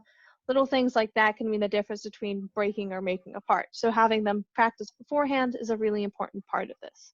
Beyond that, we can make sure that whenever a team member makes a mistake, we can correct that mistake before damage is caused, and we can show them how to check if they make a mistake in the future so they can prevent these mishaps from happening. Along that note, we want to make sure that we have multiple trained supervisors on site whenever these trainings are happening. For example, in these images, you can see Emma. I am in the image in the bottom right-hand corner in the 624 shirt facing away from you guys. We also have Isabella, who is there in the blue sweater in the large image, and all of us are there, and we're specifically on the safety team to make sure that these safety trainings go smoothly and that safety is upheld at all times. Another thing that I do want to note about these trainings is that not all students may want to go into build, not all team members may want to go into build and manufacturing, but this is good knowledge to have anyways, because most week 1 and week 2 build activities do happen to be the prototyping and the mechanical side of things rather than electrical or programming, and having this knowledge allows new members to actually participate in these activities while they may not be able to if they don't physically have this training. But then again, I also want to emphasize that they don't have to use this knowledge all the time if they do get into stuff like programming, electrical, and visual media, if they don't feel super comfortable with it, and that they can always ask for help from a more trained student. So I will be going over the test section. To make sure that people retain all the information that Sasha and I have went over, or whatever you want to go over in your training, you need to make a test that covers all of it. After all, if people don't retain and apply the information from your training, what was the point of having it? To ensure that people have learned and can safely start participating in other activities that your team offers, you need to make a test that covers everything that your training went over. In our case, it needs to cover the presentation materials, the demonstration, the tool training, And it's also a good idea to insert some points about the kind of culture of safety that you want to grow on your team. Regardless of whether or not someone got a 90 and passed, missed questions should be reviewed personally with the test taker. Make sure to pull extra examples and pull from safety materials to make sure that they really understand the concepts that they missed. And it's always a good idea if you're using hard copies to have a few extra copies printed in case someone goes over the missed questions and they are ready to take the test again. After test taking is said and done, make sure to record everyone who completed your team's safety training, in one place. On our team, on 624, we record this on our blog. Among other things you can see with all the checks and X's. This way, mentors and other leads can check if someone is trained before allowing them to attend other trainings or other team events and activities, because safety comes first. Everyone should be familiar with your safety standards before becoming more involved. As I've already said a few times, safety should permeate throughout your team. To make sure that people who are given jobs are properly trained to handle them, we keep a skills spreadsheet of who is trained on what tools, who has what programming skills, who has what CAD capabilities, etc. You can see all the different skills listed up at the top. As an example of how it works, after your fabrication lead completes a training on the small mill, he or she will initial off everyone who completed the training and showed adequate and safe knowledge of how to use the small mill. Then later, let's say one of the people on the drivetrain subsystem need assistance during build season and they aren't trained on the mill. They will go up to the skills spreadsheet, see who is available and who is trained, and then ask someone for assistance. The skills spreadsheet doesn't just increase efficiency on the team, it keeps everyone safe. If you don't know how to use a tool, it could seriously damage the machinery, it could ruin the part you're working on so you have to start over, or more importantly, it could hurt you or someone around you. With the skills spreadsheet, we can avoid potentially hazardous situations like that, and so can you. So concluding the presentation, these QR codes go to all the different safety materials that we showed on the previous slides. And then later, whenever the presentation is sent out, all these titles are hyperlinks. Now's the time to submit questions if you have any, if you haven't already. And if you think of one later, please email us. The email is right there. And then we have the website at the bottom if you want to go through the curriculum materials and look at safety. Very good job. Thank you, Emma and Sasha. I actually do have some questions that are submitted. And again, please keep them coming, team. Emma's got lots of free time, so does Sasha, so plenty of time to answer questions here. Plenty. So the first one is the large table of contents you showed suggests that the Master Safety Manual is a large document. Do you find that its size discourages team members from actually using it? I wouldn't say so. Whenever you go through the, let me find the slide. Go through the actual Master Safety Manual, the sections have like summaries. Well, if you're looking at ours, I don't know how other people are setting it up, but for my experience personally, we have summaries, and it's pretty easy to grasp what is necessary and what's important from each section. And a lot of it being long is just that we have a lot of resources pulled. Like we pull from OSHA, we pull from different colleges for the tool standards and such. But most of it, if you need something specific, you only need a few minutes over the section. And I think it's pretty easy to navigate with the table of contents, especially with the online version. You can just scroll and click. Sasha set it up so that you can easily. Yeah. So you don't expect people to memorize the entire document. You expect them to go and jump to the section that's of relevance to them. Yeah. Okay, Sasha, you're going to say something? Yeah, that's the biggest thing of why it's set up the way that it is. Like Emma said earlier, because we use the table of contents feature through Google Docs, if you're looking at the document online, you can click on the header that you want to go to and it'll automatically take you there. Alongside that, we have the safety binder that we bring to us to the training presentations. So if students want to take a look at it, or if they ever feel confused about anything, we let them know that this is here and that they can look at it if they ever feel confused about anything. Got it. Good. Thank you. Kyna, is there another question? Yes, the next question we have is from Helen B.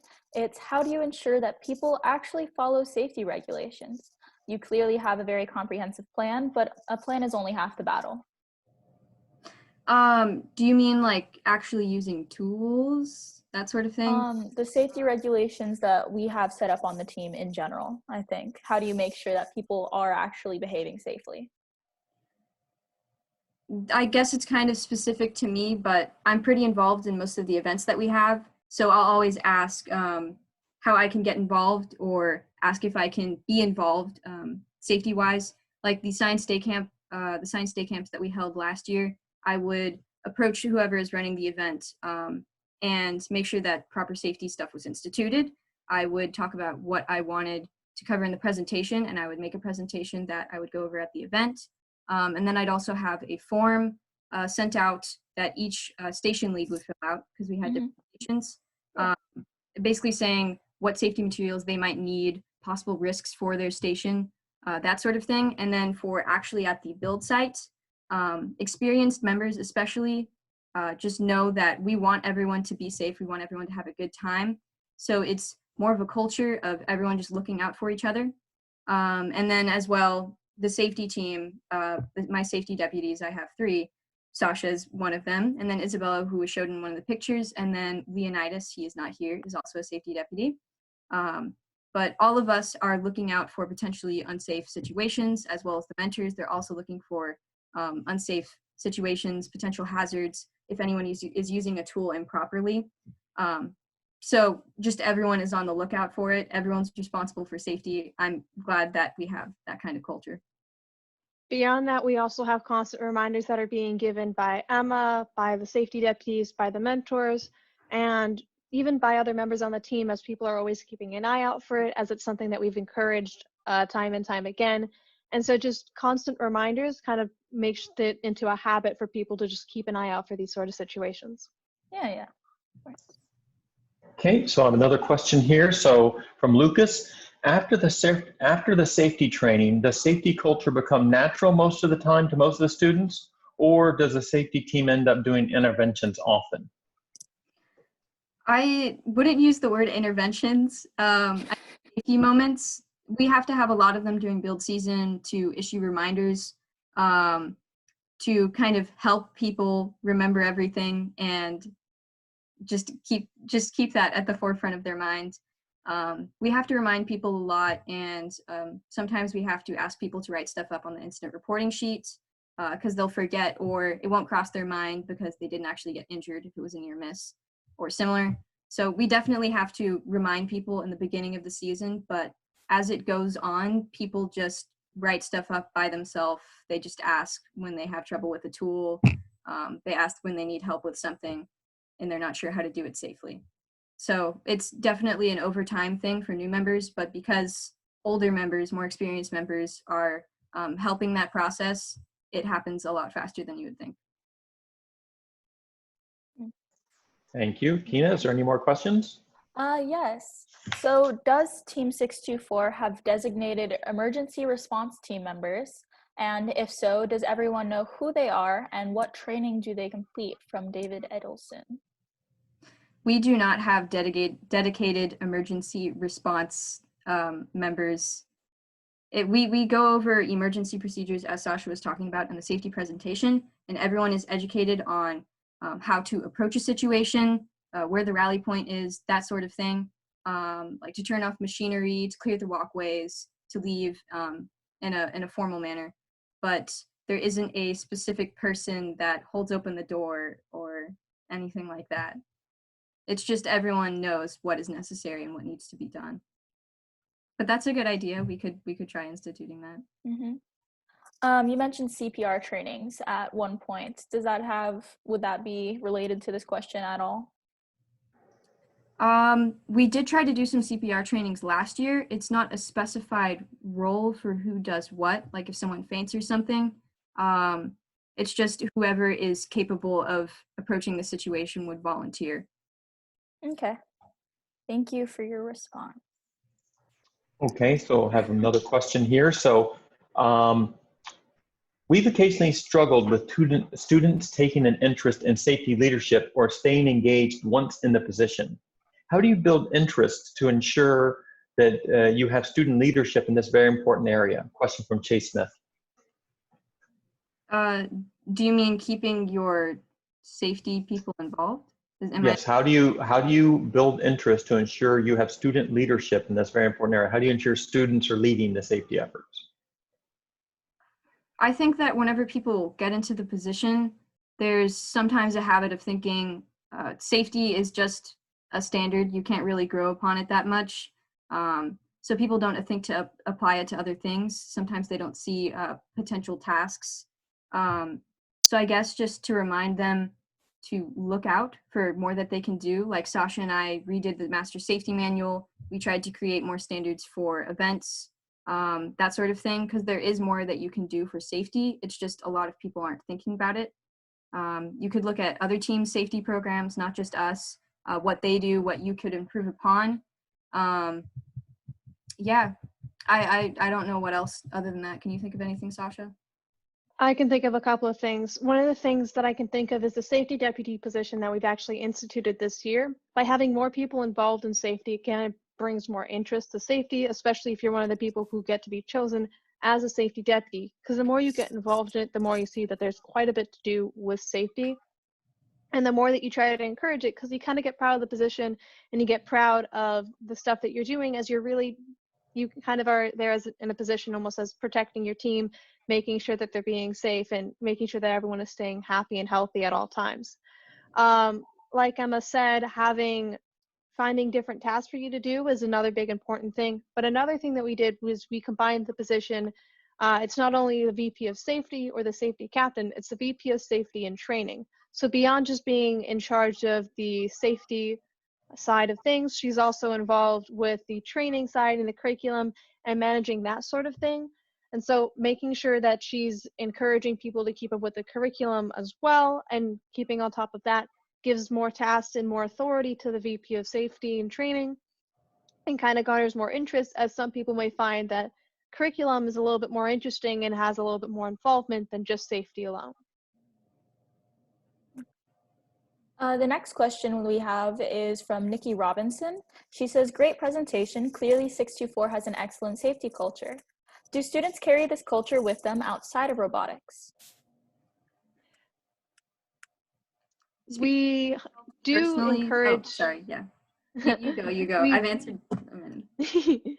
We do encourage for the other team members on our team to bring this culture of safety outside of robotics, seeing as it brings pride to our team when people are not only act safe when they're around the team, but they encourage safety with their other groups of friends, if they're on other sports teams, or if they're with other groups. Seeing them encourage safety is a really cool thing to see. Beyond that, just having safety become kind of an ingrained aspect of their mindset through robotics and through just these reminders that we keep giving them, and through this encouragement to keep focusing on safety, it kind of becomes more of a habit than just something that they're always thinking about. So it kind of encourages them to bring it outside of robotics. That's very good. So we have another question. I'm sorry, was there another comment there? No. No? Okay. So another question was from Riley. Is the safety manual available online for other teams to access? I think you had QR codes and links. Yes, that is the QR code for the Master Safety Manual. Okay, great. There are some areas that are a little underdeveloped, which we're going to be working on, but I think for the most part, it is pretty solid. If you have questions, please email us about it. Yeah. Also, something to note is, again, all of these presentations will be sent out after this virtual conference. There's also a link in this presentation to the Master Safety Manual, so you'll be able to access it through there. Okay, Kyna? Okay. The next question that we have is from Phil, and he says, what does your team do with the people who repeatedly break the safety rules, including mentors? If someone keeps breaking safety rules, they aren't allowed into the bay, which is our workspace. Like if someone keeps walking in without wearing safety glasses, they're just not allowed in. You can't come in, you're not going to follow our safety procedures. Well said. Very good. Okay, so another question was, how do you keep your shop clean? Do you have assigned cleanup jobs? Well, at the end of each build session for 15 minutes, all working activity stops, everyone has to clean. If someone's just standing around, then someone will tell them to go clean something, which again is just the culture that we've instilled. Experienced students, people on the safety team, mentors will encourage people to help in the cleanup process. So yeah, we have a dedicated time for it. There aren't dedicated roles, but in the personalized safety document, we do have a housekeeping checklist that helps new members see where they can help. If they're catting, then they know, oh, I need to make sure that everything's closed on the computers. I need to put away the calipers for measuring parts, that sort of. And then like fabrication people, the housekeeping checklist says to turn off the machinery, to vacuum all the tools that have been used, to sweep the back bay, that sort of thing. Mm-hmm. To add on to that, that's why we cover some basic housekeeping stuff like sweeping and vacuuming during our demonstration portion of it. Everyone who attends the training, this includes returning members as well as new members, has to go through this because we want to make sure that everyone, no matter what, knows how to help clean up, seeing as this is an important skill. So does anyone ever grab a broom and say, what's this? I've never seen this before. That would be kind of scary.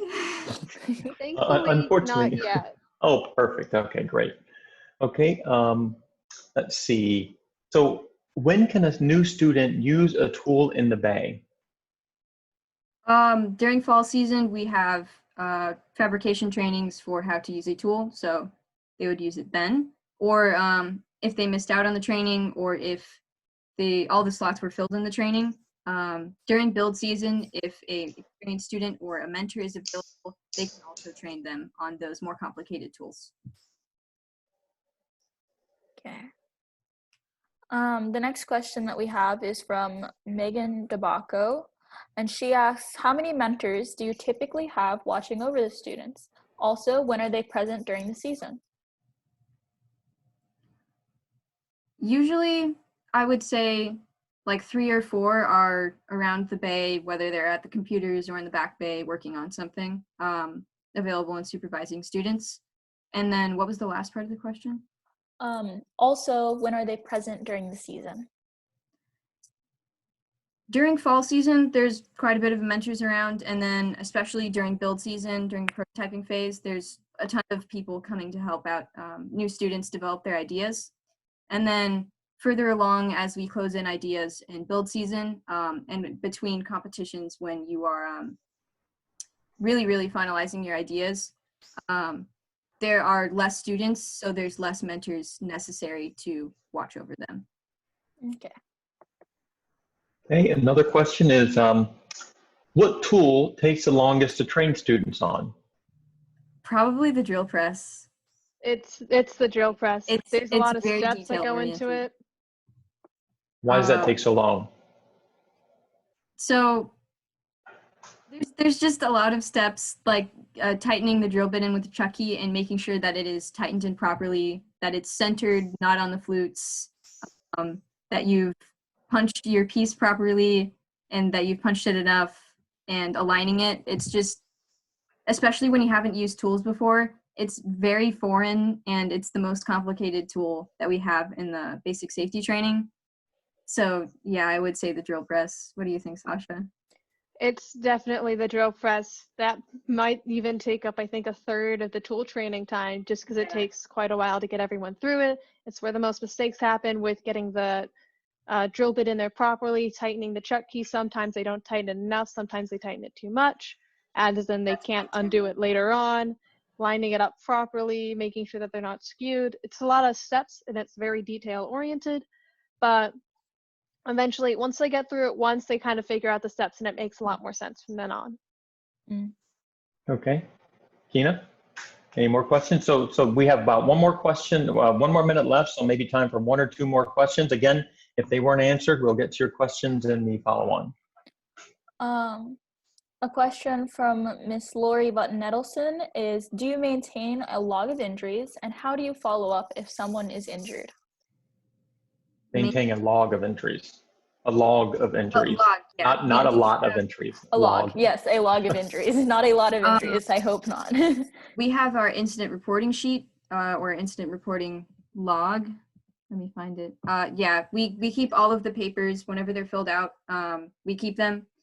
We probably have all the incident reporting sheets over the past few years. still with us. And then at the end of build season, we will go through and categorize everything to form statistics like you see here at the pie chart. We added damage to equipment and damage to the robot this year. And what was the second part of the question? How do you follow up if somebody is injured? We have hand injury kits. If it's a really simple injury, hand injury kits can be used for any scrape. It's just we call it hand injury because hand injuries are most common. They have first aid cream, band-aids, alcohol wipes. And then if it's something more serious, we can pull from our materials in the, it's a box of first aid materials that we keep in the silver drawers at the front of the bay. And if it's serious enough, we would obviously call 911 and ask for an adult assistance. As far as following up on some of these types of injuries, for that one major injury that we had over this year, we made sure to keep tabs to make sure that the team member was healing properly, that everything was going well. And we just kind of just kept checking in and kept updating just to make sure that they were all right. As far as these numbers go that you can see on the screen here, these are the actual statistics from the 2019-2020 fall and build season. And these are numbers that we calculated from going through our incident reporting sheets and checking off to see, okay, this is how many of this is how many of that. And then we can kind of take these and gather trends from them. And then we use these numbers in our safety moments to kind of further encourage people to keep writing stuff up and to be more aware of specific things or specific incidents if that's something that keeps reoccurring. Perfect. Okay, well, I think we're at the end of our time. So next we're going to have a longer break. There is one last question, and this is from me. How do I tell the difference between a right and a left-handed screwdriver? You guys can talk to me about that a little bit later because I've always gotten those confused. So just a little bit of help would be appreciated. Thank you. Okay, I think that is what so what we're going to do is we're going to have a break. So we're going to resume at the top of the hour in 13 minutes at 3 p.m. time. So thank you, Emma, Sasha, a great job. And Jennifer, if you could put up the break screen, and we will rejoin everyone in about 13 minutes. Thank you. To actually start our next session on FRC Project Management Fundamentals by Tejas and Philip. So Tejas, Philip, whenever you're ready, go ahead and begin. And Steve. All right, so yeah, this, like Mr. McGill just said, this is the FRC Project Management Fundamentals. We're focusing specifically on build season. So this presentation was adapted by from one of our sponsors, BP, and we'll kind of go over that a little bit as well. So first, I'm Tejas George. I'm the VP of Build for 64 this year. I've been on the team since my sophomore year in 2018. Before that, I was on team 2974 in Georgia, and then I did some FTC before that as well. I'm Philip Zangi, current mentor on the team 624. CRyptonite was a member from 2004 to 2008, so it's been a while. I did serve various roles on the team during that time. Last role during my senior year was president of the club. It was a lot smaller back then. How many years ago? 14 years ago? 16 years ago? My goodness. So I have a bachelor's in mechanical engineering from Texas A&M, and I've been with BP for 8 years, and I do subsea engineering. My name is Stephen Henderson. I've been a mentor with Team 624 for 15 years, 12 of which I was lead build mentor. I'm a mechanical engineer, BS/MS from Mississippi State. 33 years in research and development in energetics materials and devices for both defense and defense projects and oil field. I'm currently with Schlumberger. All right. So like Tejas mentioned, we actually, as you can see me giving the presentation there, we do give a yearly project management fundamentals course to the team, and we have heavily adapted from BP's project management practices, which won't look unfamiliar to anybody else that does project work in any kind of large scale. So while I'm coming from a BP perspective, it's going to seem familiar to a lot of folks here. So why, I guess the other thing before I get too into it, this is a 45-minute session, I believe. So I can talk at length about this. I'm going to try and keep it short, so we're not going to go into the intricacies of everything, but we will try and touch on some high-level project management fundamentals that we used, and then and then Tejas will take us into what we actually use in 624. So you'll get to see how those fundamentals translate into the process that we put together for the team. So why do we need a project management process? Well, the main thing is it's making sure that your time is being spent effectively. Otherwise, you're going to be wandering aimlessly. So some basic topics of project management: understanding what your requirements are, so what you're actually trying to accomplish, the clear and achievable objectives. So understanding where you're trying to get to, putting that together, and building a plan to get there. Competing demands: we do have limited resources when we do these projects. So things like quality, scope being what I guess the breadth of what you're actually trying to accomplish, the amount of time you have, and the cost of it. Those are just examples of resources that would be competing when you're managing a project. And then obviously things are going to happen during the project phase. So how do you adapt to that? How do you respond to things within your team that are changing, or external influences that are shaping the way your project needs to go? So one of the concepts I want to talk about is stage gates. The point of the stage gates, it sets up your project as a flow from initial concept development to operating or competing in the case of building a robot. So we divide the work into discrete stages. Each one of those has a decision point that basically keeps you in one stage until you get to the next one. So what that does is it forces the team to show that they've completed everything that you set out to do in one stage before you move on to the next one. And that's important because it makes sure you're not trying to work on things that are too advanced in the project. Basically, you're not trying to put the cart before the horse. You are setting up your fundamentals, the right stuff at the right time before you get to the end goal. It also allows you to show what you're accomplishing. It shows that you have a plan. It shows what you've accomplished per your plan. It allows you to communicate that effectively to folks that might be interested, key stakeholders that are owning that project.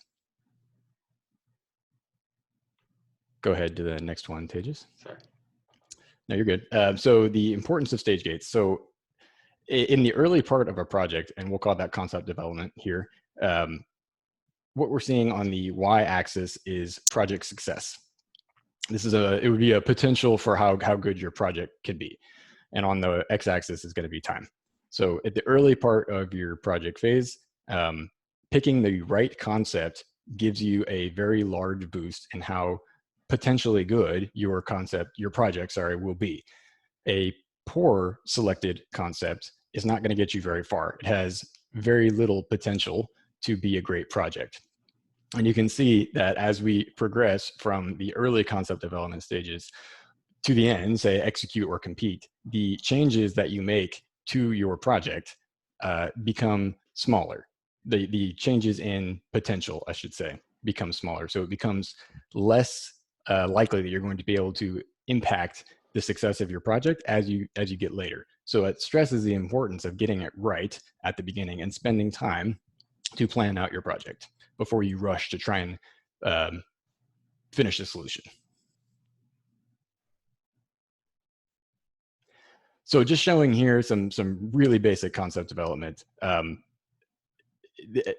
Having options, coming up with potential things that can solve whatever objective you're trying to solve.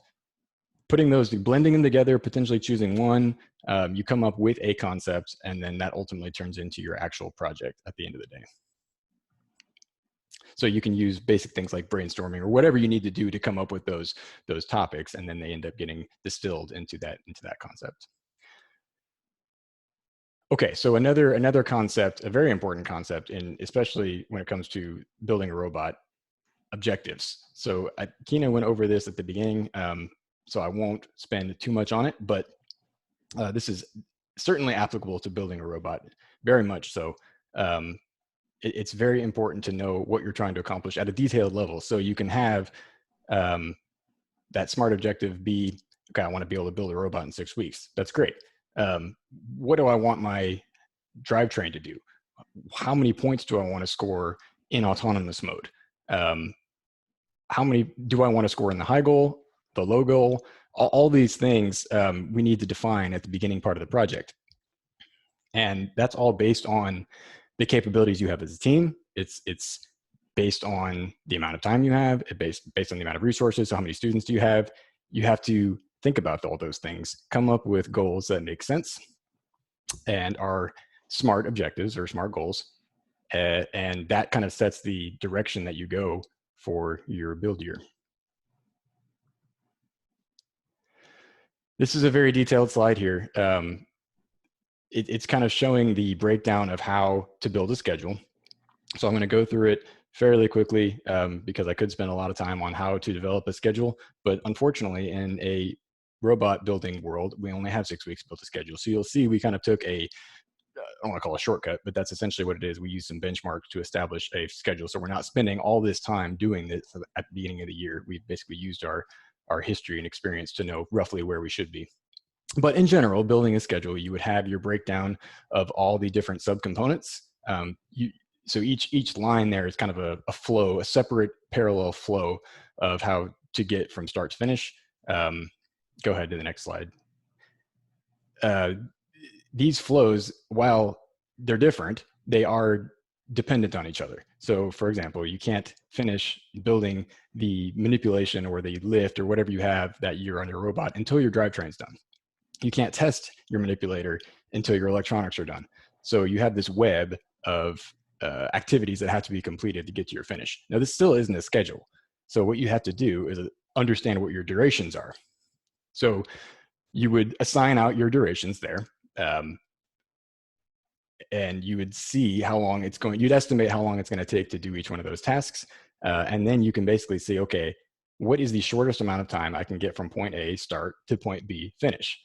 And what is the longest amount of time specifically? So that becomes your critical path.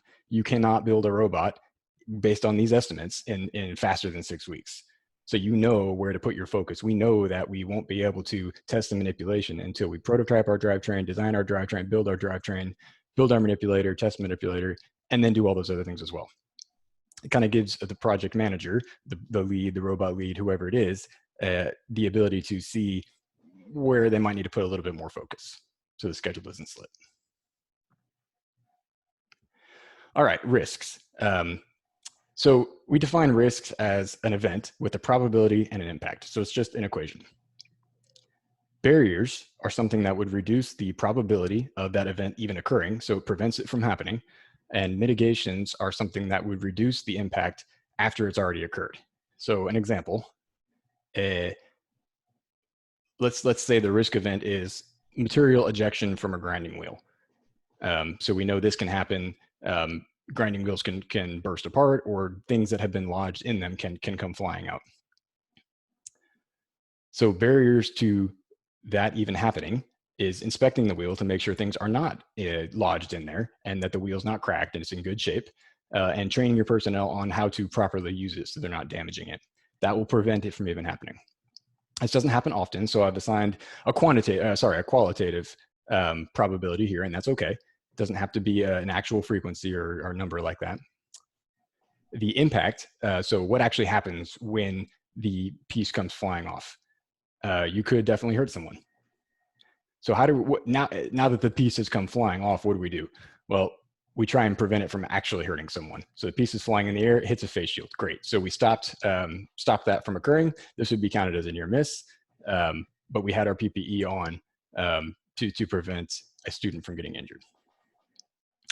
Another example, it doesn't have to be safety related. Another example would be a schedule risk. So having a key team member unavailable to work on a task. So this can definitely happen, especially in smaller teams. If you've got a specialist and haven't built up a breadth of knowledge on the team, you're relying on this team member to show up at a certain time.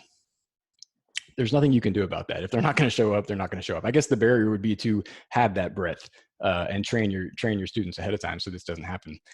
But we'll say the probability is 1 out of 4 days a week they're not going to show up. We're not going to get that part done. If we're relying on that student to do that one particular task, it's not going to happen. So you will delay your schedule. And I guess, so risks, that's what risks are in a nutshell. Why is it important to identify them? Well, risks are our best shot at predicting the future when it comes to building a robot. If we can sit down and think about what might occur in terms of risks throughout the build season, we can prepare ahead of time for them and put the right barriers and mitigations in place. It's the best we can do. Quality and control of work. So quality would be looking to be sure that parts are being completed to the right specifications. So you have drawings. Are your fabricated parts showing up the way that you want them to? Are the holes in the right place? Is it the right material? So part of this comes from clearly identifying what you actually need to the person fabricating, especially if there's a handoff there. Somebody else makes the drawing, somebody else fabricates it. Being clear about what you need is a big part of that. Having that training curriculum that was mentioned earlier is a big part of it. Knowing, having those students that know how to do that particular task will give you a better quality product. Control of work is making sure that tasks are done safely and successfully. So to do this, again, goes back to training. We have a defined procedure, a defined way of doing these things. That's control of work. Having supervision at the right points of time and planning out when, how many students can we have in the back bay. All of that falls into the control of work realm.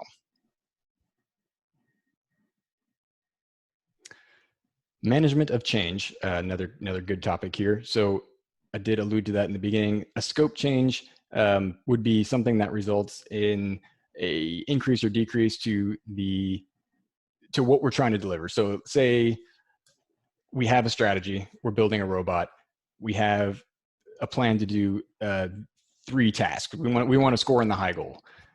Halfway through the season, we realize some other teams are showing maybe a strategy. There's an emerging strategy that scoring in the low goal is actually the way to go. Well, this is a scope change. So we would have to change our design in the middle of the build season, which is great. We need to consider that. Certainly, we have to communicate that change if we're going to make it. We have to evaluate whether or not it's going to be the right value, if it's the right thing to do, and then make sure the team's aware of it. So it's nothing wrong with making changes in the middle of your build season. It's just how you manage it. A design change would be something, this would be, okay, we are going for a genie lift and we realize that's not the way to go. We're going to use pneumatics instead. It's a change to how the robot is actually designed. And again, we're trying to accomplish the same task, but it is a major change. Same kind of thing. It needs to be communicated, approved at the right level, so that way you understand what the impacts of that change are going to be on the rest of the system. So with that, I'll hand it over to Tejas to talk about what we put together for the CRyptonite build management process and how those fundamentals go into it. So we based our whole schedule. We still want to try and complete the robot in 6 weeks, even without the bag. So to accomplish that, we kind of took everything we learned from Philip and BP, and we turned it into these 4 stages. And we have hurdles or stage gates at the end of each of those before we move on to the next one, make sure we've done everything we wanted to do at that point. And we also made that schedule we talked about just kind of as a benchmark, and we lined it up with each of these 4 stages. So this is the schedule and stage gates that we used. So you've got stage 1, which is kind of the very prototyping strategy. Stage 2 is when you're taking your prototypes and you're moving those into a more fleshed out robot design, but kind of working together with each of the prototypes. And then at stage 3, you get to the point where you're building your protobot. We still built 2 robots this year, so we could learn from what we did in stage 3 on the protobot and apply that to stage 4 with our final robot. And then there's kind of the stage gate at stage 4 is almost kind of like stage 4+, which is where we kind of go back and reiterate through this as we need to, especially once we get in through our first competitions. So we can continuously improve the robot, but make sure that it's not like changes that aren't going to actually help us. So it's the management of change. Yeah, so stage one is developing our strategy and our system concepts. So we spend our kickoff, figuring out what tasks do we need to accomplish in this game. In fact, actually for the first day and a half or so, we didn't even really talk about designs. It's just developing our strategy, what we want to accomplish and getting those SMART goals established. And then by about the end of that week one, we're trying to kind of finish up stage one, where each of our systems has come up with their concepts that they think are the best ones for us to pursue through prototyping and looking at past robots, both ours and other teams, figure out what works. And so we get those hurdles, which are the system level reviews. That's usually done as a whole team, mentors, students, everyone kind of looks at the designs, and we agree, we think this is a good way to go. We've got to consider while we're doing this, we want to align with our team strategy, make sure we're sticking with what we said we'd do, figure out what kind of risks we have as we pursue each concept. One concept might have more risks than another, whether it be fragile or something. Difficulty in terms of we're fortunate in that we have several years and years of robot experience to look back on, and we actually bring out a lot of our older robots to look at. Hey, our team has done this before. We know that we can do this, so it's not as difficult for us to accomplish this task. And then, of course, the value that each concept adds to our overall robot. So stage two, we're taking each of those individual concepts and integrating them together, because we want to now kind of figure out what our overall robot's going to look like. And then we will re-review that strategy that we came up with at the beginning of stage one on kickoff with our full field, which we have tried to get built at our build site by this point in time.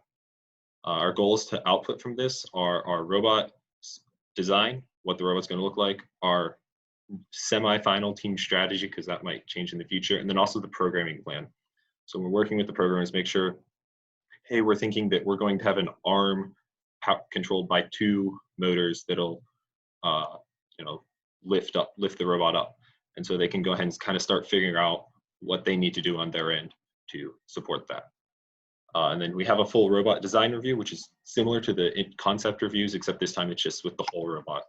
And so we'll do some occasionally we'll just have a large meeting, kind of all the mentors and the students who are around, and just align that that's what we want to do.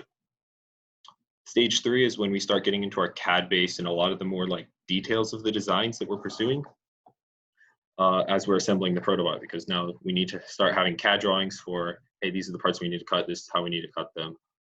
And the goal for the stage 3 is just protobot that's fully testable. Ideally, it can run some cycles out on the field, so we can just verify, hey, this strategy is viable with the robot we've built. So yeah, we go through that full system check at the end of stage 3, and that's stage 3. We're good to go. In stage 4, we assemble our final robot and optimize the robot design, and then go off to competition. I will say stage 4, sometimes building that final robot can happen a little bit early into the stage 3 process, especially for some things like the drivetrain, which we can get tested pretty early on. It can go over all parts of the field. It's fast enough for our tastes and all that kind of stuff. So we had a couple, we're always iterating on our process, kind of fine tuning it. So this year, we actually did really good in our stage 1 and a little bit into our stage 2. We had our concepts and prototyping was came together very nicely.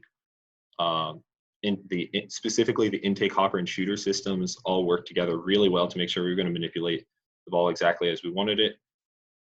And then once we were fortunate enough to have a first week 1 competition. So after that competition, we did a pretty good job of going back through this process and iterating where we had some shortcomings at our competition. On the other hand, we had some stuff that didn't go quite as planned. We kind of lost a little bit of sight of what our schedule was, especially during that end of week 2 or end of stage 2 to stage 3 process. And then our climb system, we kind of diverted. We kind of thought, oh, it's not manipulating the ball, so it kind of got a little bit isolated. And so we had a couple of times where, you know, both several groups were asking for the same space on the robot. And so kind of specifically the schedule. So something that we definitely want to emphasize is keep sight of the schedule, make sure you're sticking to it, but also reevaluate it if you need to. So yeah, just overall summary, just make sure you're spending the time to plan for what you want to do, and set a target date for everything that you do, just so you have something to work for, and prioritize the core functionalities and build up from there, because you want to make sure that you have something that can compete, and you'll go from there. So yeah, I think that went a lot faster than I think we were expecting it to. So that's fine. I want to thank you, Tejas, Philip, and Steve. We do have several questions, and again, I remind you teams, please do submit your questions in the Q&A, and we will ask them. So I'll lead off with the first question here from Kent Newberry. A project management problem that our team has is with rework. We can stay on plan through initial work, but as the different parts of the robot get built, the team wants to fix them or make them better, upsetting the schedule. How do you deal with that? I don't know who would like to take that amongst the team. Well, you know, I'll take part of that, and then maybe someone else can come in. You know, we're talking about parts on the bot, right, or components, systems. Yeah. And, you know, one of the main things that we try to do is to have some type of functional system available early, and then later on, after systems start to get integrated, you can maybe improve upon that. Now, what that does influence is also the integration, right? Because now you have these components, and if they change too dramatically, they will set the integration off of something else, where somebody, like what Tejas said earlier, they want space on the bot. So it's important to try to limit how, you know, teams always want to improve things, and it's a good thing to do. But you have to say, okay, that's good enough for now. We have all these other projects to do. Let's make sure that those get done first. It's a difficult thing. We're always fighting it, but it's a necessary evil. Any other comments, Philip or Tejas, on that? I think Mr. Henderson said it pretty well. It's a lot of, we're especially trying to just mitigate that from happening in the first place with having some functional prototypes at the beginning. And then that emphasis on, well, yes, we could make this better, but let's make sure we have a robot that's running and can play the game first. Yeah, that's a great question. Thank you. Yeah, Tejas, can you go back to the actual build management slide? One thing that, you know, when I was on the team, and I continue to see it, the hardest thing for, I think, a student to do is, or I guess it's somebody has to be held accountable for the schedule, right? There's a reason that we have this together. A lot of students will instinctively, especially students in leadership positions, it's important to make sure that they are looking at the high level of it, make sure that they are accountable for the schedule instead of diving into the details of the robot. That tends to be what happens. It's just students like to build robots. That's why we're here. So it's nobody says I want to join robotics for project management, but it's a great skill that we certainly can apply. So sticking to the schedule is an accountability that has to be assigned and it has to be drilled in. Well, I'll say thankfully, once you graduate high school and move into the workforce, you'll never see rework again. It just does not happen. So you can look forward to that, everybody. Is that right, Steve, Philip? No rework? It's smooth sailing. Once you have a plan, nothing goes wrong. That's great. why we do it, right? See, that's why we do the way we do. Perfect. Okay, Kyna, is there more questions? Yes. Another question we have is, can you summarize the resources that Team 624 uses to implement the project plan, as team resources are an important input when coming up with the original project scope? That's from Urin from 1310. Erwin. Yeah, we probably may have to tackle this one in bits and pieces. So I'll start off with a couple. The first step for us is coming up with a strategy, right? And I think I mentioned it very briefly when I was going through objectives, and Tejas probably did as well. You have to know what the limitations of your team are. So what has this team accomplished before? What previous examples do we have to go on? How successfully have we implemented an autonomous? Are we an all-star autonomous team? Is that not our strength? If it's not, then we probably don't need to be focusing our strategy on that. And that's not going to be where we need to be spending our time. Maybe it's an area to work on in the off season, but it probably should not be a part of our strategy. We're also talking about resources here. Now, there's several aspects of resources. There's resources of personnel or the students and mentors. There's also resources that you can actually use to make something, and the resources of the actual materials that you're using. All these play a role, and obviously, you know, you have to balance it. Some things the one major resource is you definitely want to drive around. So you're going to make sure that you can drive around. You're going to make sure you have wheels. You make sure you have a frame. You have all these types of equipment. As we go along, they might want a special camera, something special. Of course, for FRC, we have to watch out for the bill of materials, the maximum cost of the body, and the maximum cost of the part itself. So all of this plays a role, and I like this question because it really shows that, you know, you can't do everything. You can't do everything at once. You have to plan to make sure that you get things done, and then you can start implementing these finer details. Yeah, and I think also we kind of, as the season's progressing, we kind of will reevaluate relatively often. Like we'll meet at least once or twice a week, students and mentors, and we'll talk about, hey, this is, you know, we're kind of falling behind here. We need to, you know, maybe divert some more people over to there, and just kind of go back and forth like that.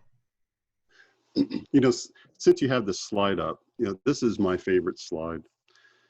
If you want to tell students briefly on what's going on, you come to this slide, you say, hey, look, this is what needs to be done at this specific time period. And we actually have put dates on here, you know, instead of just week one, you know, you'd actually give a specified date. And this is based on 6-week turnaround, and we try to keep that now with our new method of building. But, you know, things can kind of get a little bit skewed. And also, like the protobot isn't as finished as we would have liked this year. But in essence, with the new rules, it's not as big of a deal. So, I mean, that's a good positive for especially young teams. Very good. Okay, I do have another question here. So who makes the decision to move to the next stage? So you have a stage gate process. Is it students or mentors or some combination? So basically, you know, it's with the vice president of the build, which is Tejas, and myself. We will actually do a review with the group of those components or those subsystems, or and how they're going to possibly be integrated. And we'll actually review how it compares to other prototypes and other systems. Go ahead. Okay. The next question that I have is from Eli from 3255. It's, how do you split up your team to work on each part of the robot, like shooter, intake, etc.? So what we usually do, we kind of let students go whatever interests them. We've got a whiteboard in the front of our work bay, and we'll write down each of the subsystems there, and then we'll just ask people, hey, where do you want to go? And we'll put their name under there. And then something that then I would go do once we've kind of started for the day, I'd go say, hey, you know, we've got 15 people working on the drivetrain at the drivetrain table right now, and there's 2 people at the intake table. So I'll go over there and get a couple students and bring them over to the intake system. And so we don't necessarily assign people there. We let people go to whichever subsystem interests them. But if we start to get an imbalance in terms of people at each system, then me or one of the mentors would step in to readjust how many people we have working on each one. Great. Okay, so I have a question from Chase Smith here. Do you use any specific project management software tools to help plan and track schedule and risks? No, we pretty much, we just, we use that whiteboard that I mentioned in front of our bay, and we write everything down and kind of do it manually. I guess I'll add on to that. So we thought about doing that. If we had all the time in the world and all the resources in the world and all the interest in project management in the world, sure, we would do that. But the reason we created this process was it's about as distilled as you can get it. We've done this for so many years. Yes, the game will change every year, but what you're doing at what point in time during the build season doesn't really change. So there's really no point in using a fancy management tool when you know exactly what you're supposed to be doing. So this really is the tool. You're looking at it right now. Good. Okay, Kyna, is there another question? Yes, the next question I have is from Lucas. He asks, how many people are involved in the design / building of the robot? You're a fairly large team. How does this management work? Dages, you want to take that? Sure. So we are limited in terms of space at our work site. So we usually set a limit around 30 people per day at the work site. And then we'll ask people, hey, you know, maybe only come like 4 days out of the week so we can kind of rotate everyone through. It kind of ends up that not everyone on our team is interested in specifically the robot. Like some people might be focused more on the outreach side of our team or the marketing or something like that. So not all 80 members are necessarily in there working on the robot. But we do our best to kind of get anyone who wants to work on the robot definitely has the ability to. So I'd say in the end, we probably had somewhere around about 2/3 of the team would probably end up working on the robot in a typical, I don't know. So it kind of varies. Right. I mean, so you actually have a sign up, and the students have to sign up, you know, what day they're going to build there. So that way we don't have too many people there at any one time. We haven't really filled it up as much as we may have thought we would have, but you know, it kind of helps limit what you might get in one day. So to have the whole team there is really pretty difficult, but we can kind of stage them out and make sure that their teams are there during the days that they're working. Got it. Good.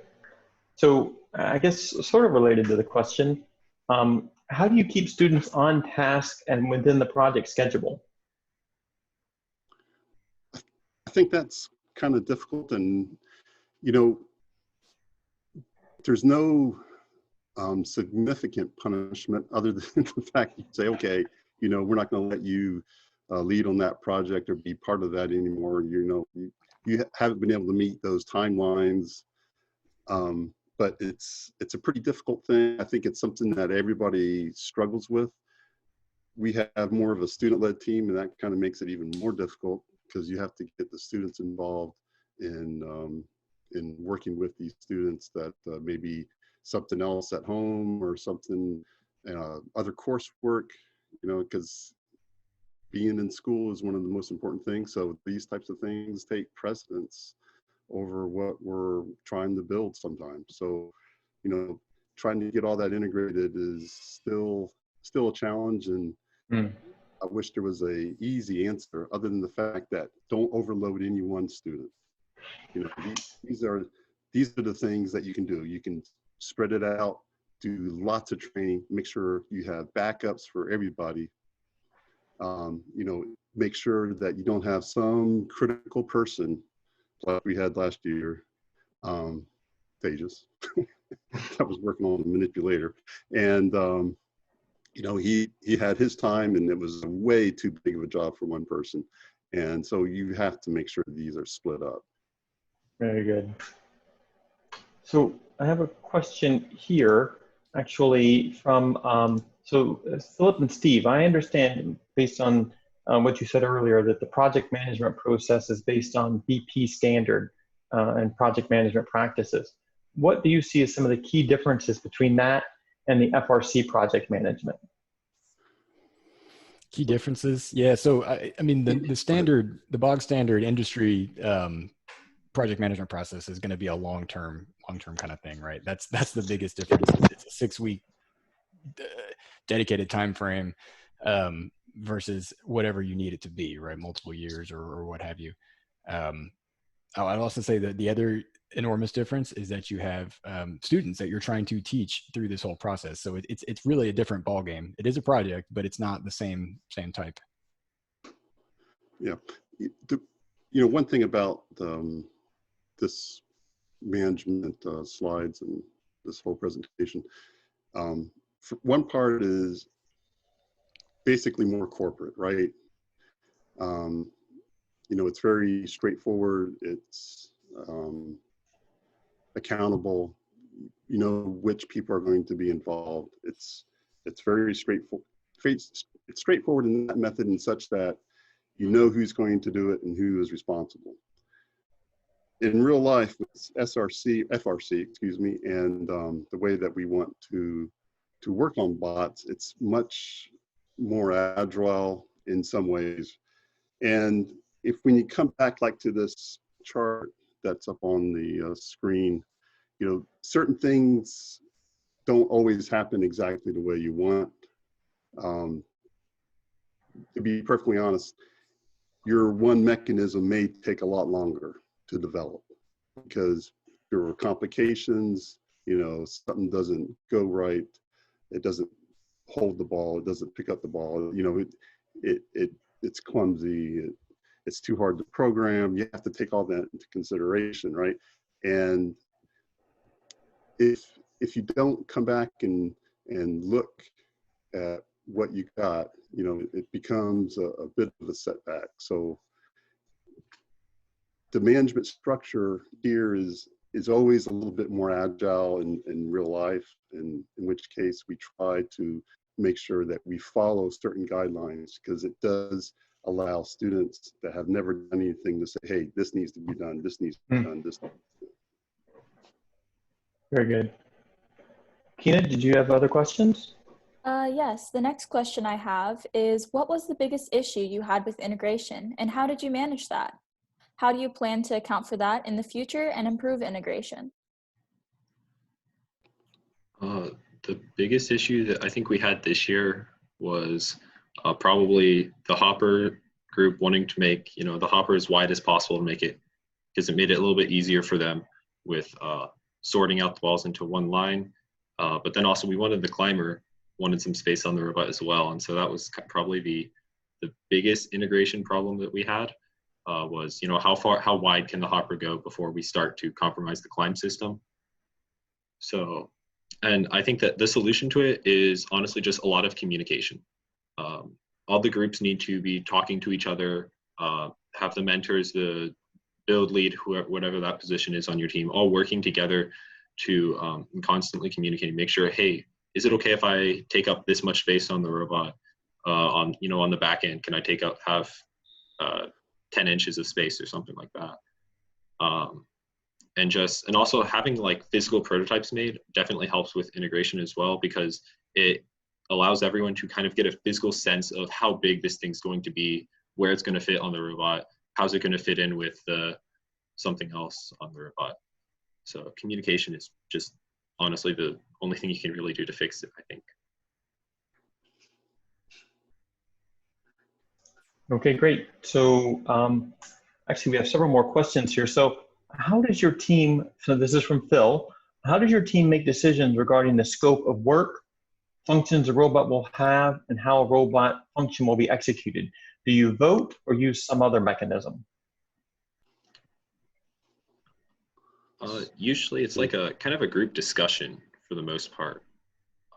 If it's like deciding a specific design, we'll do a design matrix, remember the word for a second there, where we'll just kind of come up with the criteria of what our concept needs to accomplish and go through there to get an idea of, is one of these just better in terms of the criteria we want it to do. I don't think we don't really vote. It's just everyone kind of ends up coming to a consensus after we've kind of talked about it and worked our way through it for the most part. Yeah, we definitely try to discourage voting. Voting is not a good method. You need to come to a consensus. It needs to be open. If somebody has a strong feeling that needs to be addressed. And we also look at weighted matrices, right?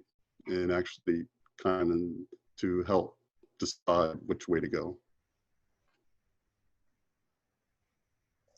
Great. Okay, Kyna, another question? Kyna, are you on mute?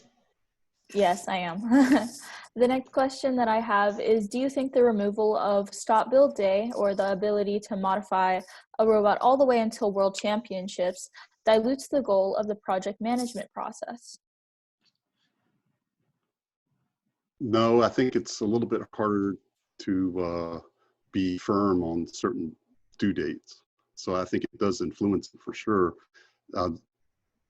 It no doubt helps teams though, for obvious reasons, such as being able to tweak the programming better, being able to do whatever function is necessary to play the game.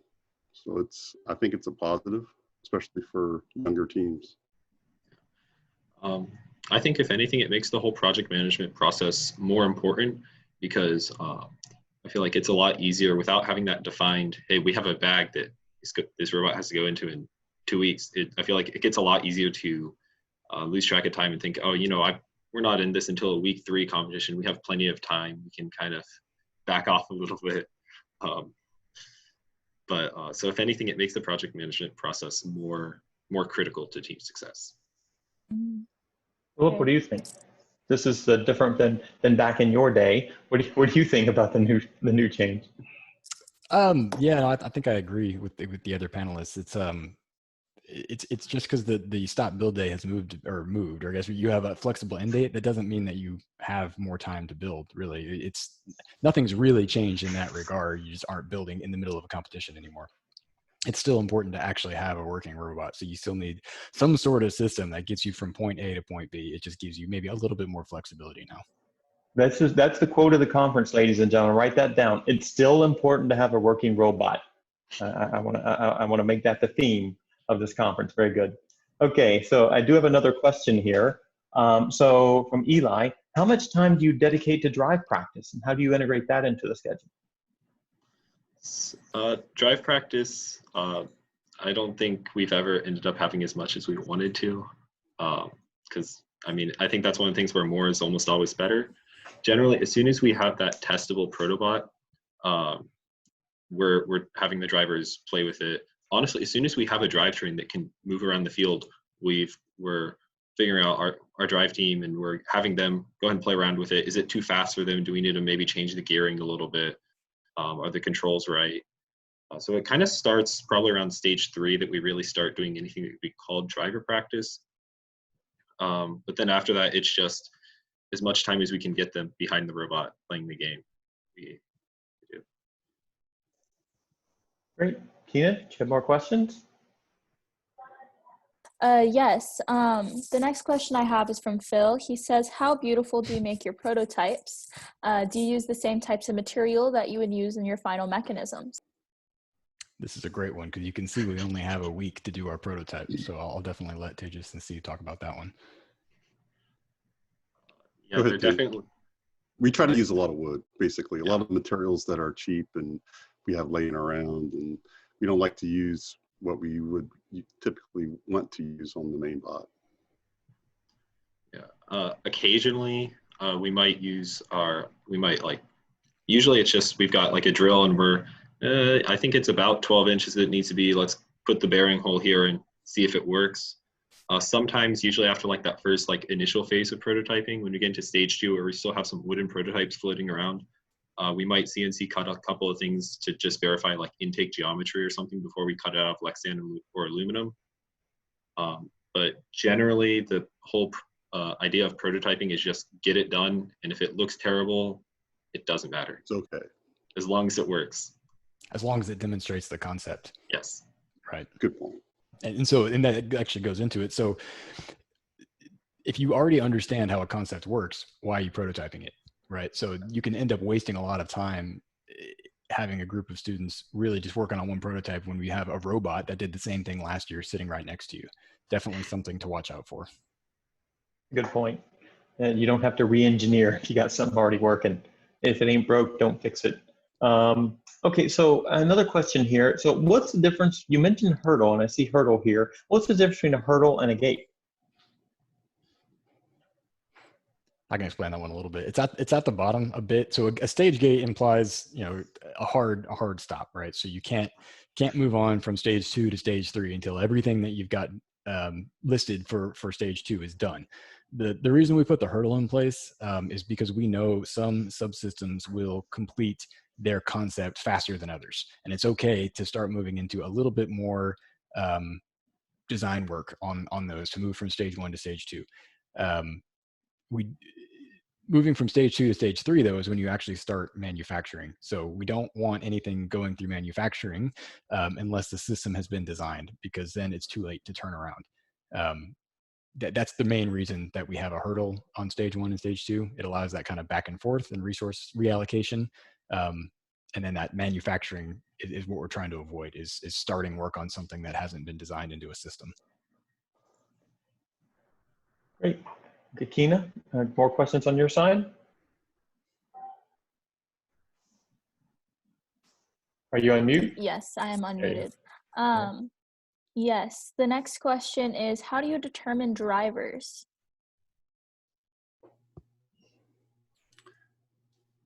So, yeah, that's not necessarily part of project management, but it's definitely part of the team matrix, right?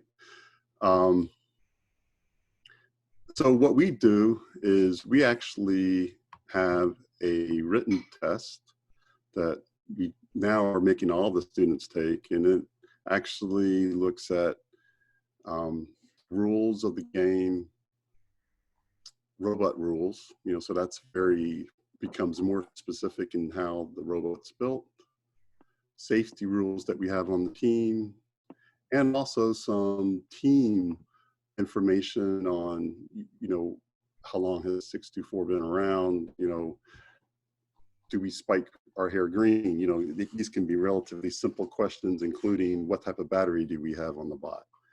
You know, so there's actually the safety aspect of it too, which is also included.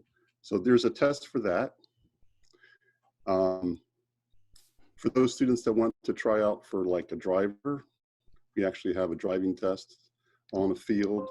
It may not be precisely to the game. It's maybe just to see how they're able to handle the bot, if they're able to take directions, if they're able to handle the stress. And manipulation would be the same way. Typically, you can't just, manipulators are a bit more difficult. We've had manipulation tests, but I think in the end, it's more of a driving test.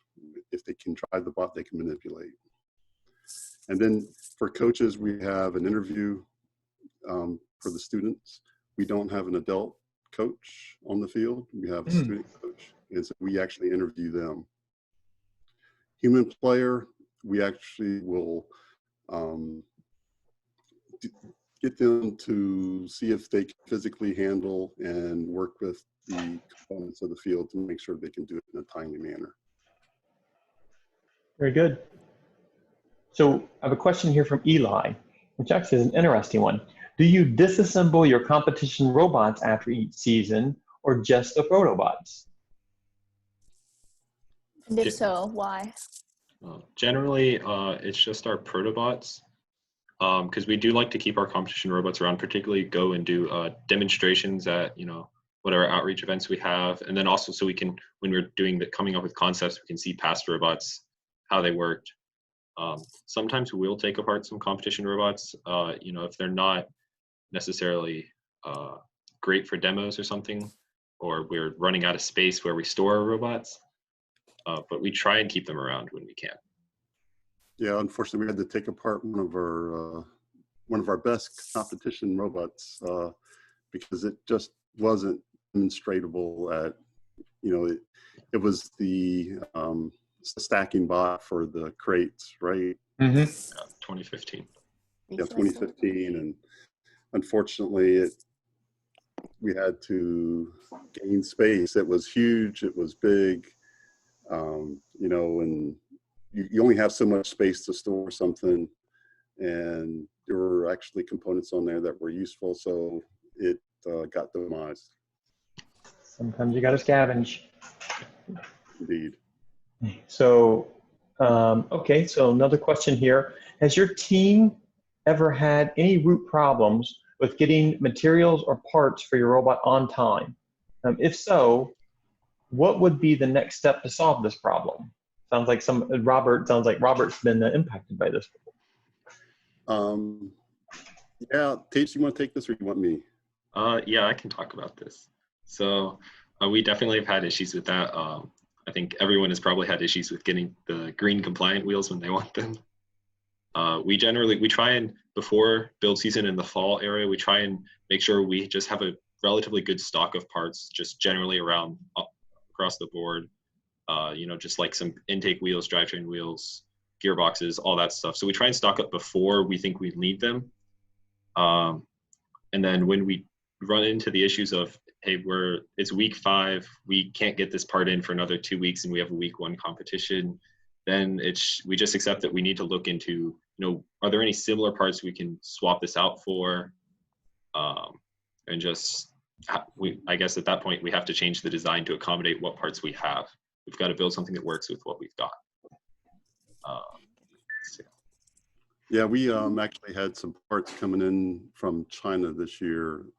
We ordered them in January, and they weren't going to be here till after the season started or the competition started. And that was because they got held first by the Chinese New Year, and then it was by the COVID-19 virus. And so we had to actually borrow that from somebody else. Very good. And Kyna, I think we have time for one last question. Yeah, so the last question I'm going to ask is, how do you solve/mediate disputes in design or similar so that you don't fall behind? Would you say that question again? How do you solve/mediate disputes in design or similar so that you don't fall behind? So like if two students are, or if there's 2 competing designs and half the students like one, half like the other. Yes. So I like this way to lift the box, and I like the other way to lift the box. I know we mentioned those weighted design matrices earlier. We'll try and use some of those. Another thing that we actually did this with a couple different shooter prototypes this year is we built functional prototypes for each, hooked them up to some prototype boards, and then filmed them in slow motion as they shot from various distances to kind of just compare them as well as we can objectively, since if no one can agree, we're not going to be able to probably do anything by just sitting and discussing. So we try and do data-driven design choices. Okay. Very good. Okay, I think that is the time we have. So I'd like to thank you very much, team. An excellent presentation, many good questions. There are still several questions that we will answer as a follow-on here. But what we're going to do is take a short break. Now our next presenter, who's going to be at the top of hour, is Menzer Pehlivan, who's going to be presenting on the next generation of dreamers to change the world. Menzer was, of course, in the IMAX Dream Big, Engineering Our World film, and really looking forward to our presentation. So Jennifer, if you could start the break, and then we will start again in about 4 minutes. Thank you, everyone. So hello, everyone. My name is Menzer Pehlivan. I'm a geotechnical engineer with Jacobs Engineering. We're an international engineering firm.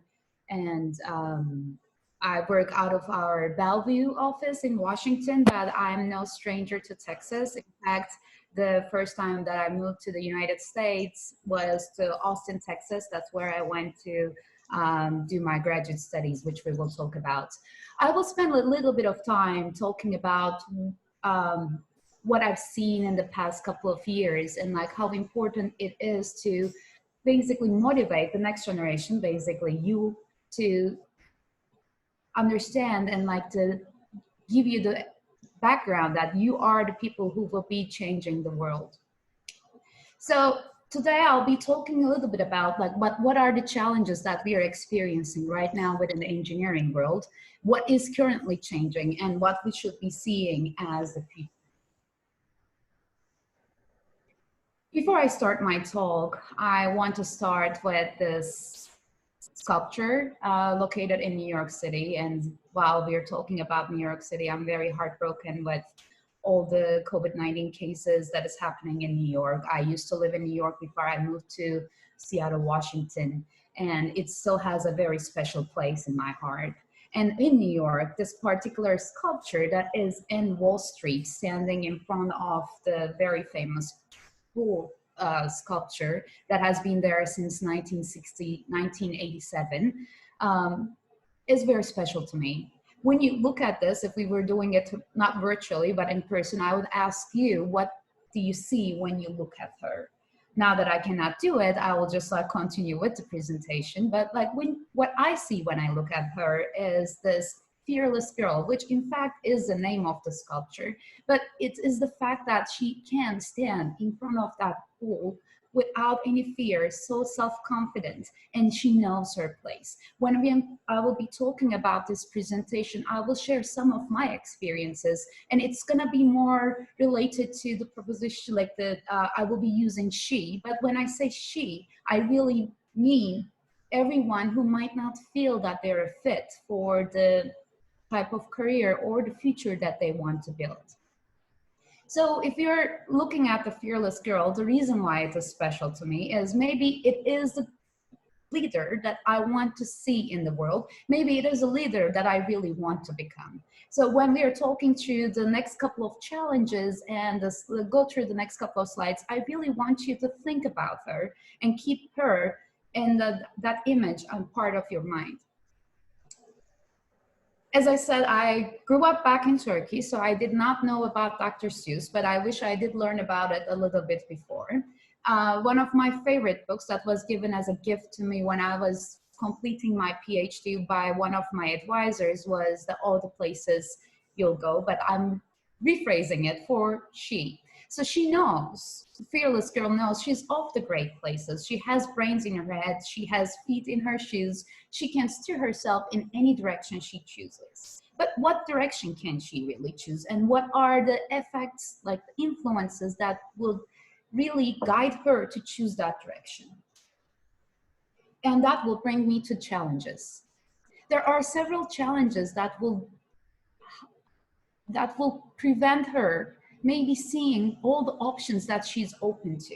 There are lack of public awareness, stereotypes, low self-esteem, fear of failure, limited role models, and we will go through one of each.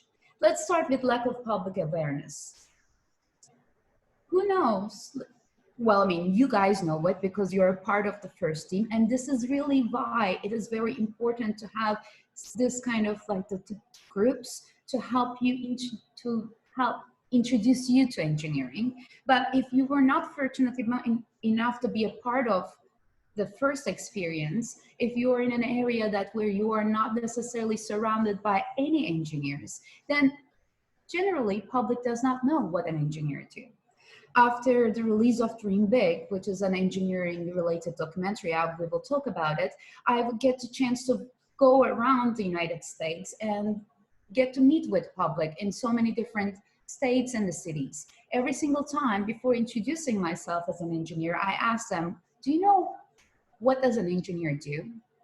And most of the time, the answer that I got was something related to train. Again, I'm not from this country, so I didn't really understand initially what they were talking about.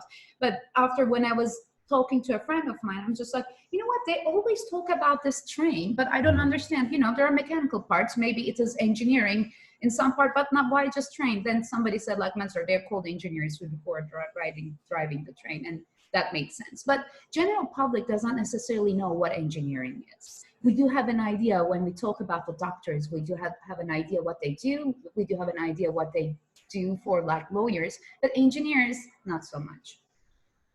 Then there are cultural stereotypes. Most of the time we think what an engineer should look like. So this is a picture of me with Brielle from the very first scene that we were filming for Dream Big. The screen, like the filming had started way before I joined. So for this particular case, it's in Phoenix. And it was the very first time that I was gonna go and like join the filming crew. She was there, huffing and puffing. And I said like, Riel, I didn't know her. I said like, hey, what's up? And she goes like, oh my God, we are waiting for this engineer who's just not coming. And I said like, I think we're waiting for them to set up the scene, not the engineer. Engineer is here, right? I am the engineer. She's like, no, no, no. We're waiting for a real engineer that is going to come.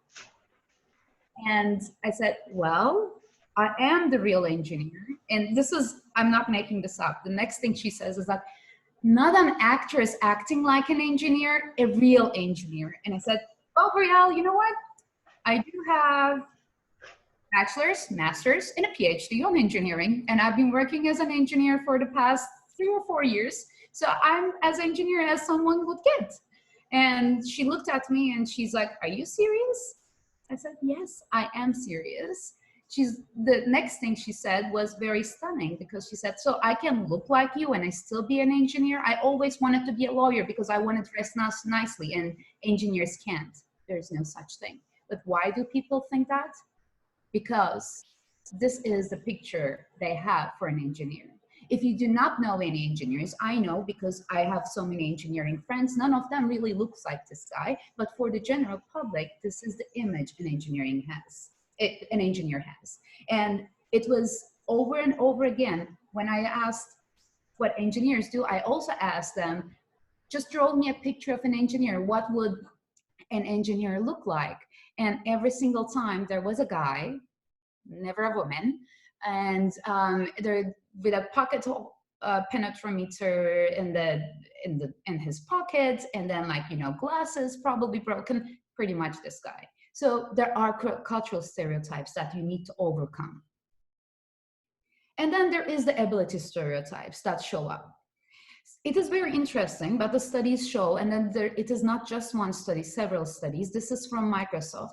At around age 6, something very, we don't know what happens, but like until age 6, if you were to ask the girls to show them the really smart person in the group, they would either think that it is themselves, or they would point out to another girl with the same gender. Same thing with the boys. But after age 6, girls start to think that that really smart person in the group is actually a boy. And now we would think why this is happening. I will just ask you one question, and obviously I will not be able to hear the answers this time.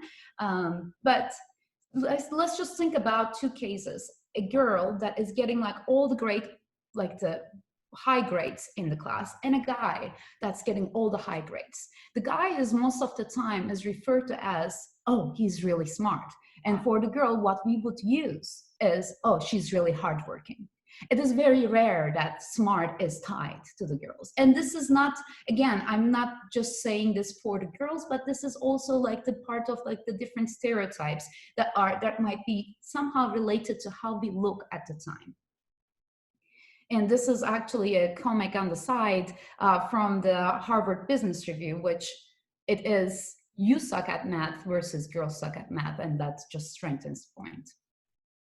Then there is the low self-esteem. I know this is a problem for not just for females, but for all of us, but especially the girls. They start thinking that they are not the best, they are not smart enough, they are not a fit, and they are basically just not good enough. And I can tell you from my own perspective that I didn't know about this imposter syndrome, but I go through these cycles, all of those 4, in my brain at all times. Well, I was talking to a friend of mine maybe a couple of years ago from this, and I said, like, you know what, I'm really not feeling like I'm successful enough, I'm smart enough, I'm not good enough. Exactly what you were seeing on this. And she said, do you realize what you accomplished? And I said, like, no, but I mean, you know, like I should have been doing this, so I'm just not good enough. She said, I know exactly what you have. You have imposter syndrome. Now I'm just showing the dictionary explanation of the imposter syndrome to you. But at the time we opened up the Wikipedia and we were looking at the definition. And as I started reading, it was saying that, you know, again, generally highly successful, achieving people, and mostly women, feel like they are frauds and they're not actually belong to where they are. People just not really understanding or seeing that they're not actually that smart. And it is a very common syndrome that is observed in this highly successful woman. The comic down there is exactly me. I read it and I said, it makes sense. And then the next thing I said was, how can I have imposter syndrome when I have not even, I'm not that highly successful person. So it is a real phenomena, and you might be, whether you're a girl, you're a boy, you might be experiencing this. What helps is to know a successful person that you, in your mind, is successful, actually goes out and shows that vulnerability and talks about it. And to me, it was when I saw that Sheryl Sandberg was actually saying that when there are days that when she wakes up that she feels like a fraud. And to me, she is like the definition of successful, not just female, but a successful business person or the engineer, however you want to call it. And seeing that made me realize, I'm like, maybe I am too. And that will, I can be too successful, but it is a very difficult thing to go with it. The next challenge is the fear of failure. I really do believe fear kills more dreams than failure ever will. Just think about it for a second. Think about the times that you did not apply for a position in the team, or you didn't raise your hand to something that you wanted to do because you thought that you wouldn't be good at it. The fact is, for the case of the females, usually that shows up as they do not really apply for the jobs unless they feel like they're 100% qualified, that they satisfy. That's definitely not the case for most of the males. It's just the statistics. And obviously there are exceptions, right? But just think about that. Maybe you could have tried. And like what this turns into is just like some of us, and I am one of them, when we get the positive feedback, going back to the imposter syndrome, we're just like, yeah, okay, thank you. But like one negative can make us feel like, oh, we are the failure. And in order to not to go there, we really do not really try to take the chances. However, this is a very like the lean startup strategy. We need to look into ways that we fail often and fail fast so that we can learn from it. And I really like this quote, those who dare to fail miserably can achieve great things. It is so true, but we need to be able to be okay to fail. And that is also kind of a muscle that we need to work on.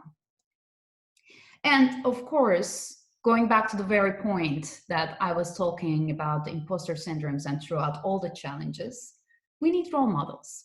We need role models that we can look up to and say, I can be like that. That inspires us, that takes us to a step further, that basically creates that ambition in us and interest in us. And within engineering, if we do not really look like the people that we see, we cannot really find that. So it is very important for you guys. There is no point in time or in your career that you can be a role model. You can be a role model for people in your team. You can be a role model for someone younger. You can be a role model for someone older than you. It is you. It's just like how you're changing. And this mentor and mentee relationship is really very active, and it is like ongoing process. So we need to recognize that. It is not the role models that we choose does not have to be these greatest people. We might not know them in person, but like maybe we can have different role models for different parts of our lives. And that brings me to a little bit to share my story. How did I overcome those challenges? I'm not gonna claim that I overcame all the challenges, but how I ended up where I am, which is most often the question that is being asked to me. I grew up in Turkey, as I mentioned, and the main thing that really motivated me to become an engineer was the 1999 earthquake in Turkey. I was around 13 years old. Yes, now you know my age. And one night at 3 a.m. in the morning, my mother woke me up, and we just went out the house because there was an earthquake. We know that we were living in an earthquake prone country. I know you're in Texas, and that's not a very big, most of the group is in Texas, but that's not a very big threat over there.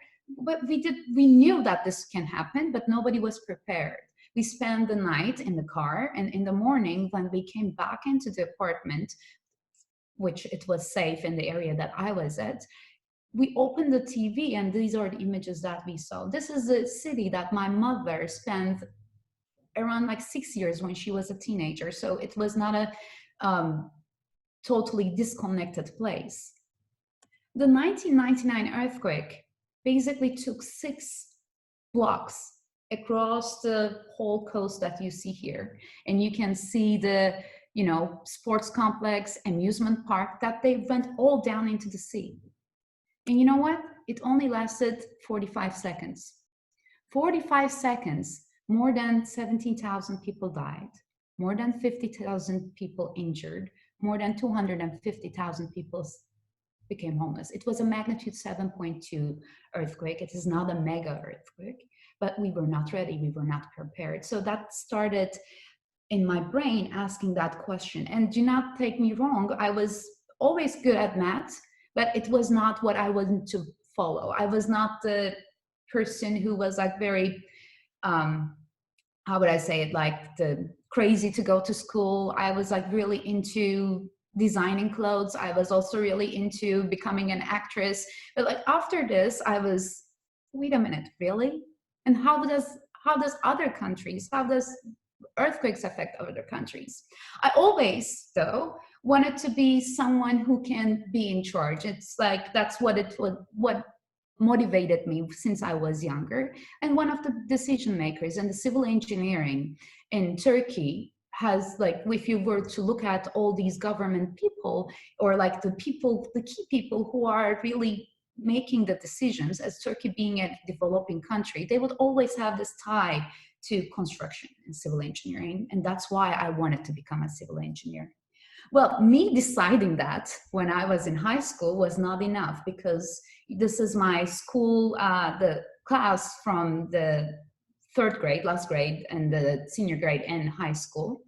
And we were sitting in a class, history class, and the history teacher was asking, so this is your last year, what do you want to be, which school are you going to go, or like what you're going to be?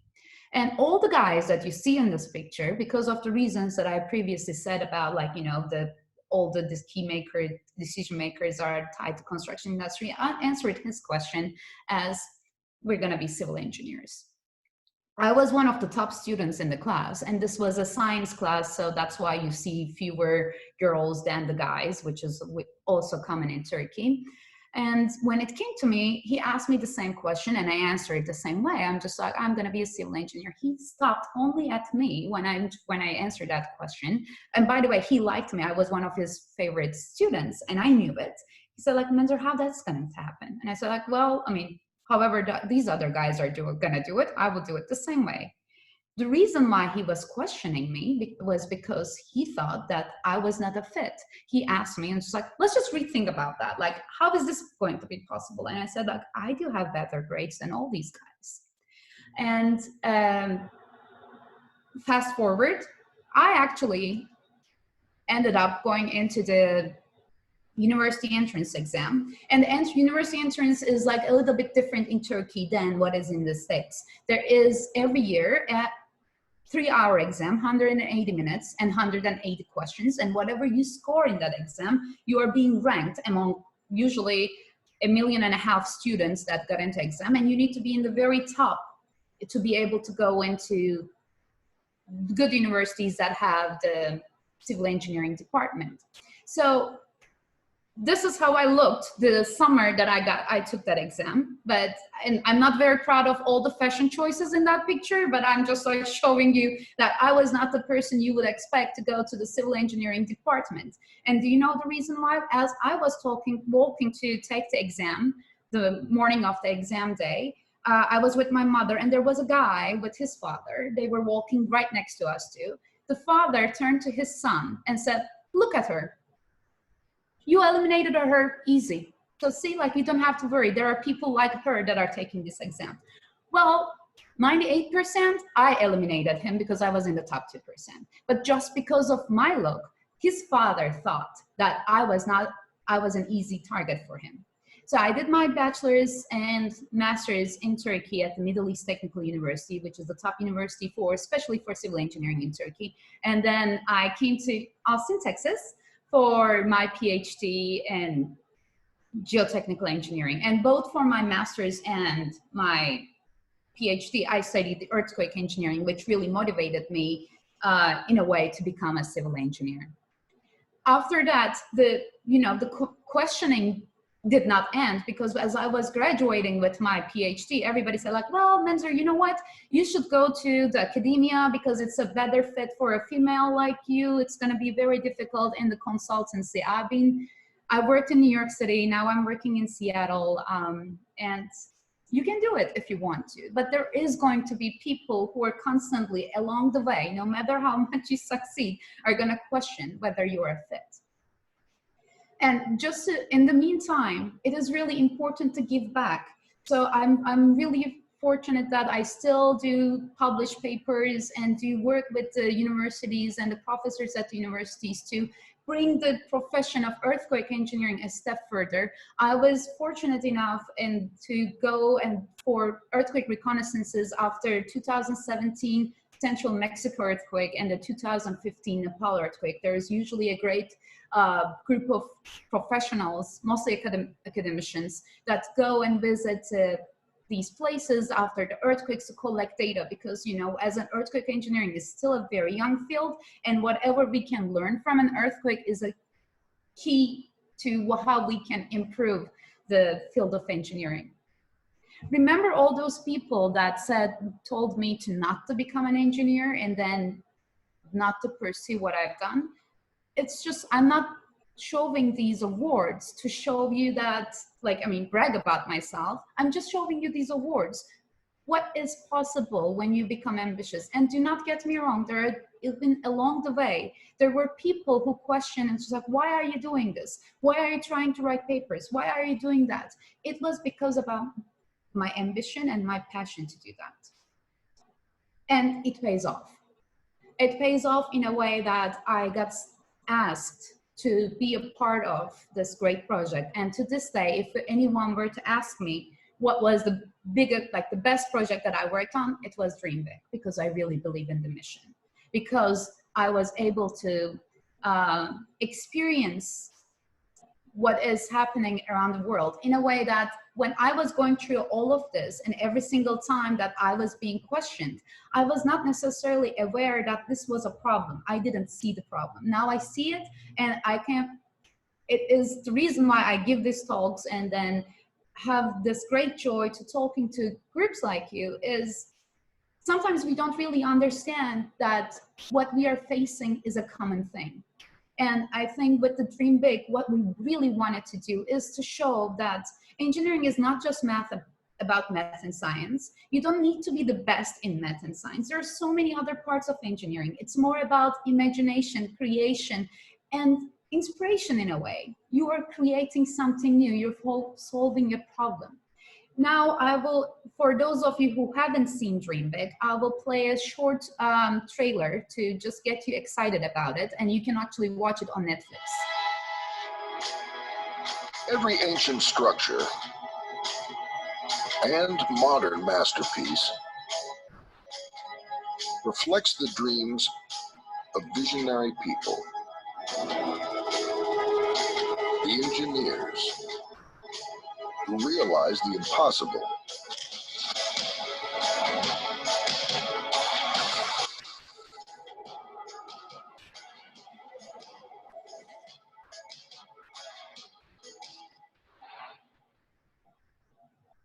And protect us from danger.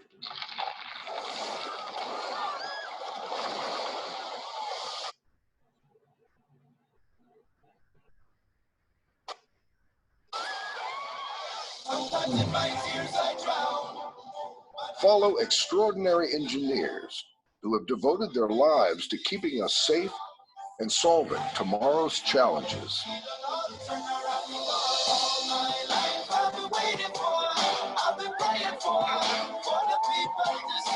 The world is at our fingertips.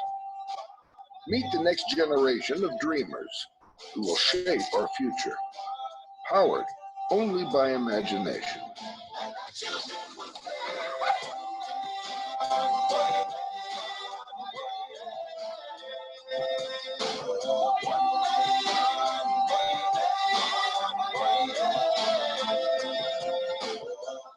The joy of engineering the future belongs to the young. What better time to start dreaming big?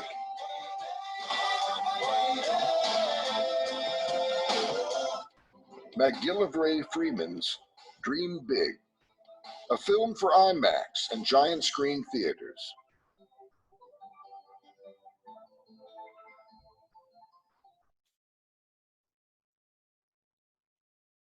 So you can, if you haven't already, you can go and watch Dream Big on Netflix still. We've reached over 3 million people watch Dream Big on the IMAX theaters. It's an IMAX 3D movie. Unfortunately, you don't get that effect on Netflix.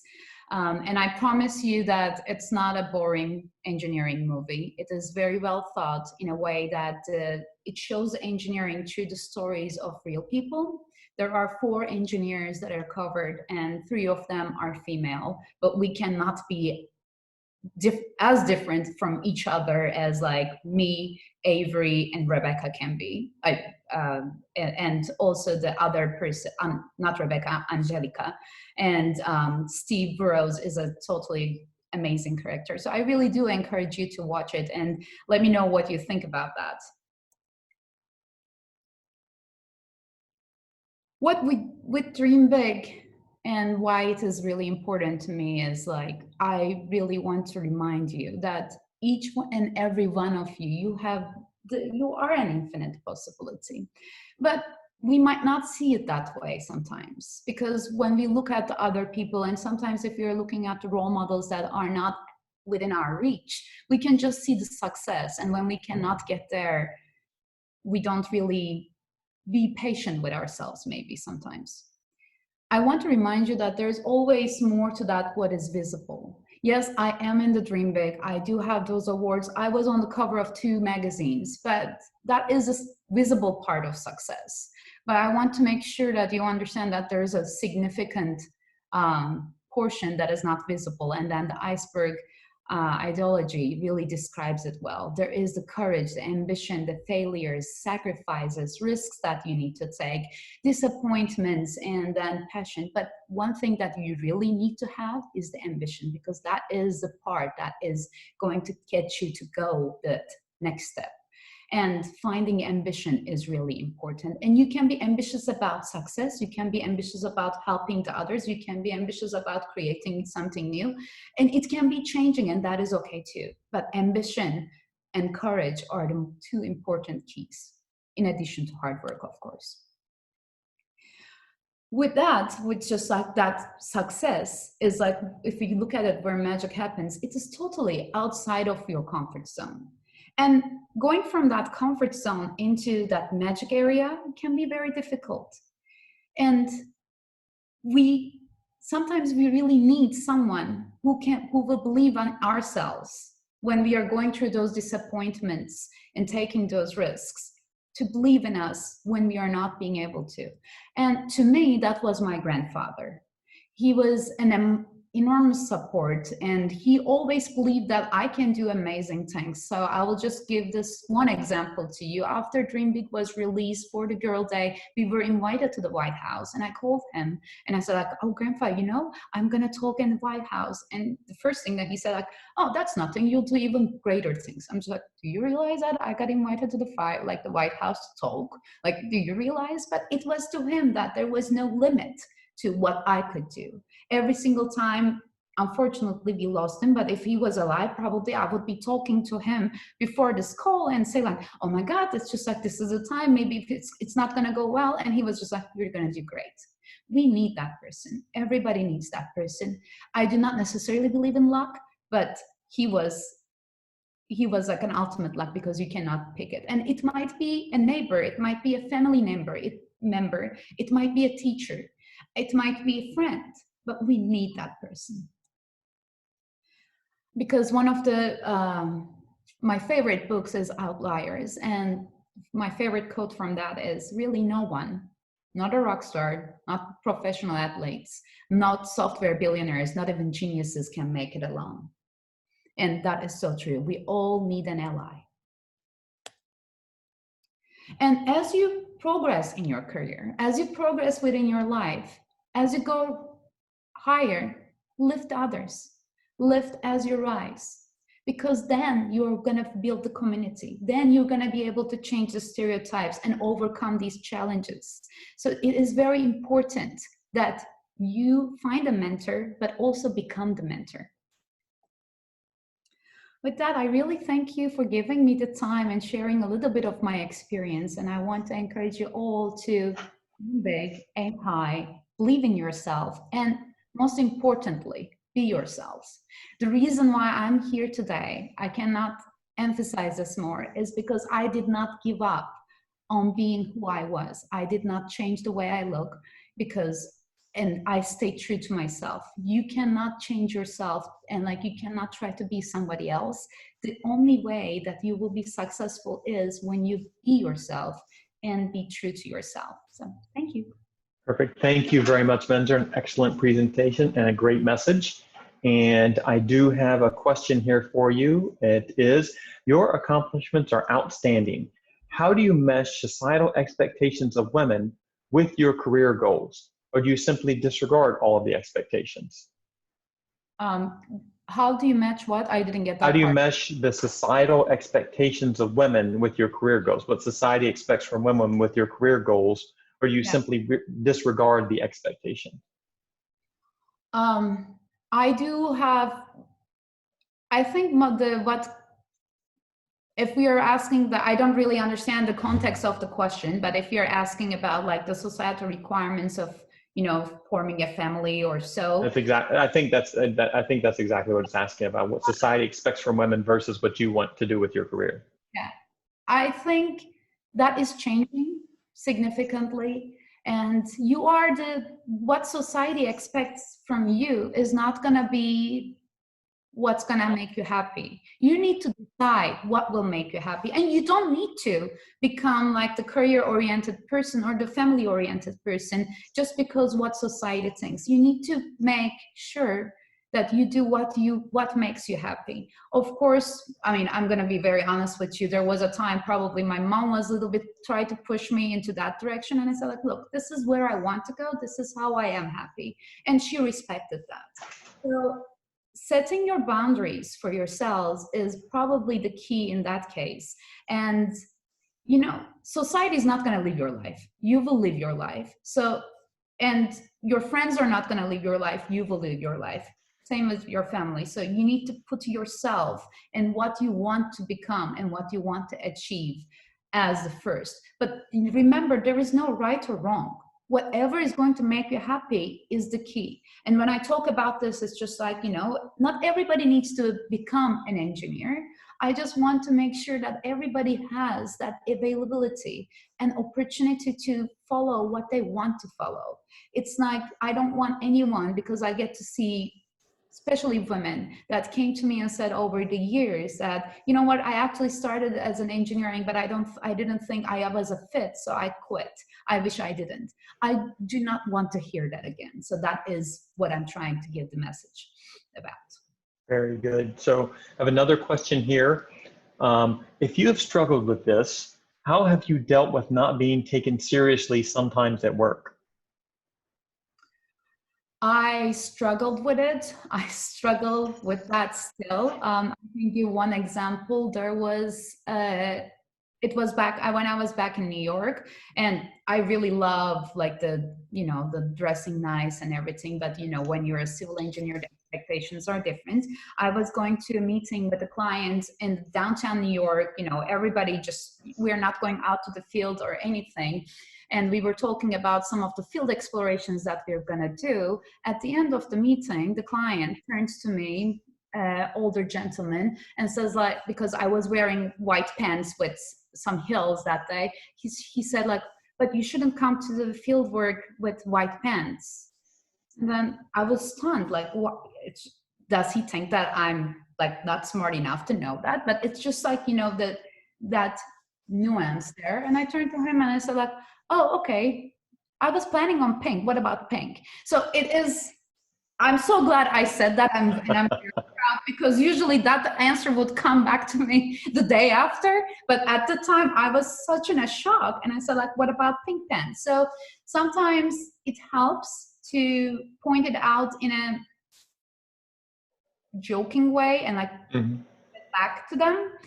And then they realize what they said. And throughout the field exploration, actually, I was doing that, and he was coming and he was very apologetic in a way that he tried to support me. He didn't mean it in a bad way, but there is also still to this day, especially if I'm working with males who are younger than me, they would respect my male counterparts' opinion more than my opinion.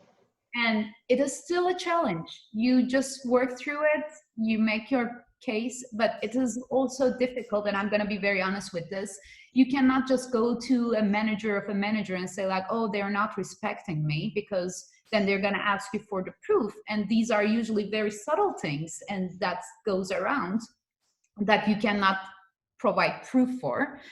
And it is something that we still need to deal with, but the more and more we got involved in this type of work, we increase the number, we help each other as females to rise, as we lift, as we rise, that's the only way we can overcome those problems.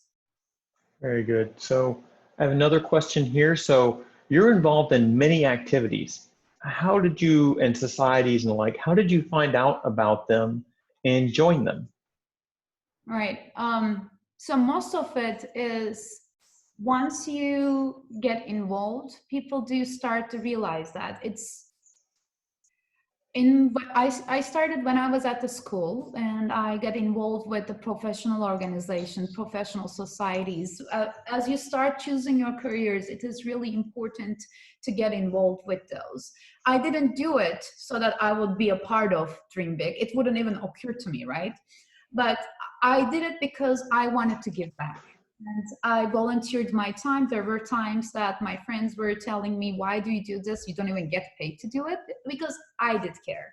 And then it paid back. And more you get involved, the more you're asked to do something. And sometimes it might come to the point that you need to learn how to say no. That's what I'm practicing now. But it is usually once you get involved and you're really interested, and that brings that ambition part in it, people do see it, and then you would be the next one to be called. But it is like the initial step is to be a part of it, try to get a position, help out, and the next time there is maybe a leadership position opens up, they will call you and say like, do you want to take this? You would know about that position that is opening up because you're already a part of it. So it's an interactive process. That's good.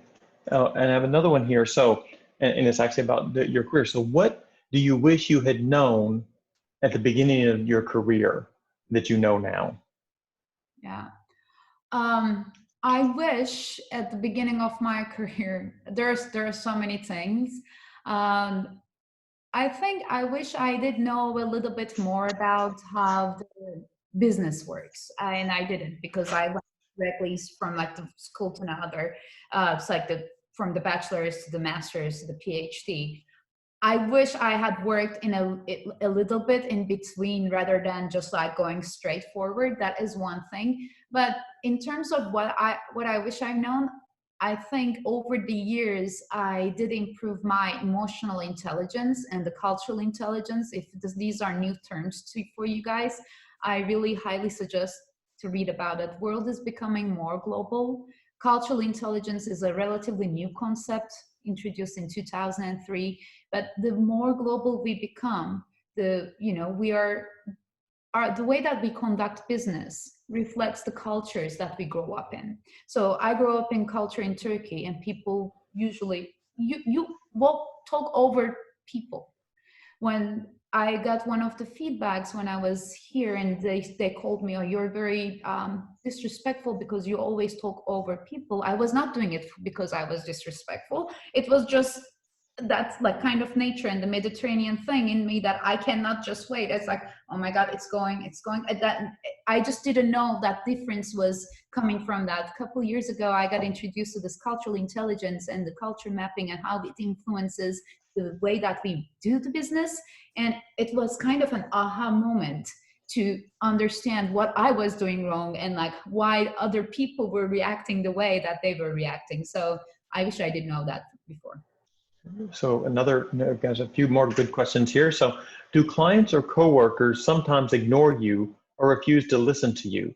And how do you make yourself heard in these situations?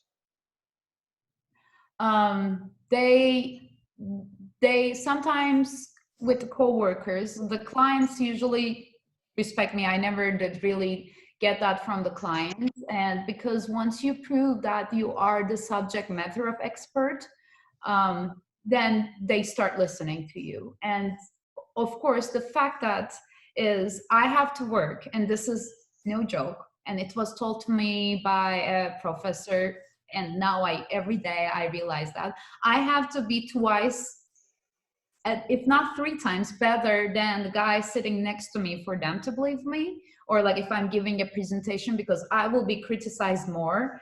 And I know that, and I just adjust myself, the expectations based on that. So I try to bring more than those. With the coworkers though, it goes back to the same thing again. You state your point, you stay true to your point. So I don't apologize. And one thing I think that is working for me is like talking about that cultural background.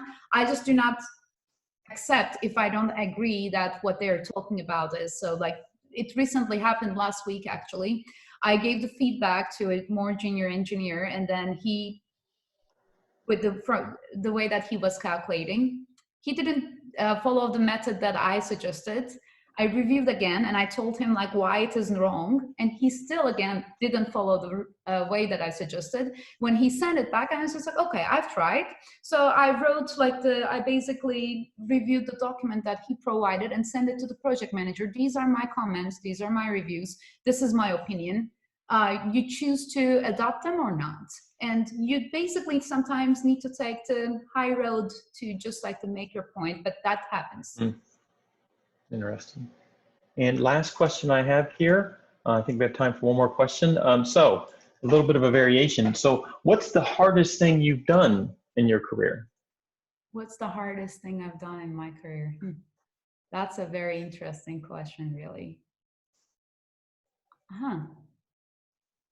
I was not ready for this one, I guess. I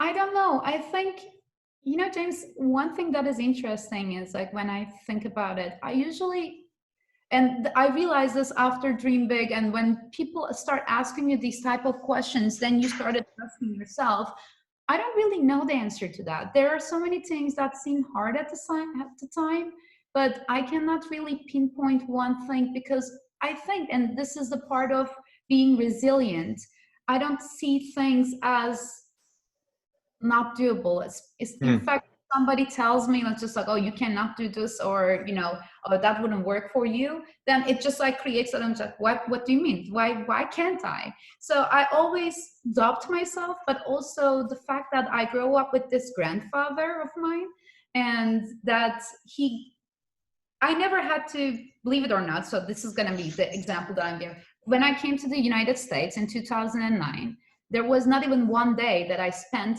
home alone. So there was always somebody at my apartment. And I came to the States knowing no one. I didn't even know anyone.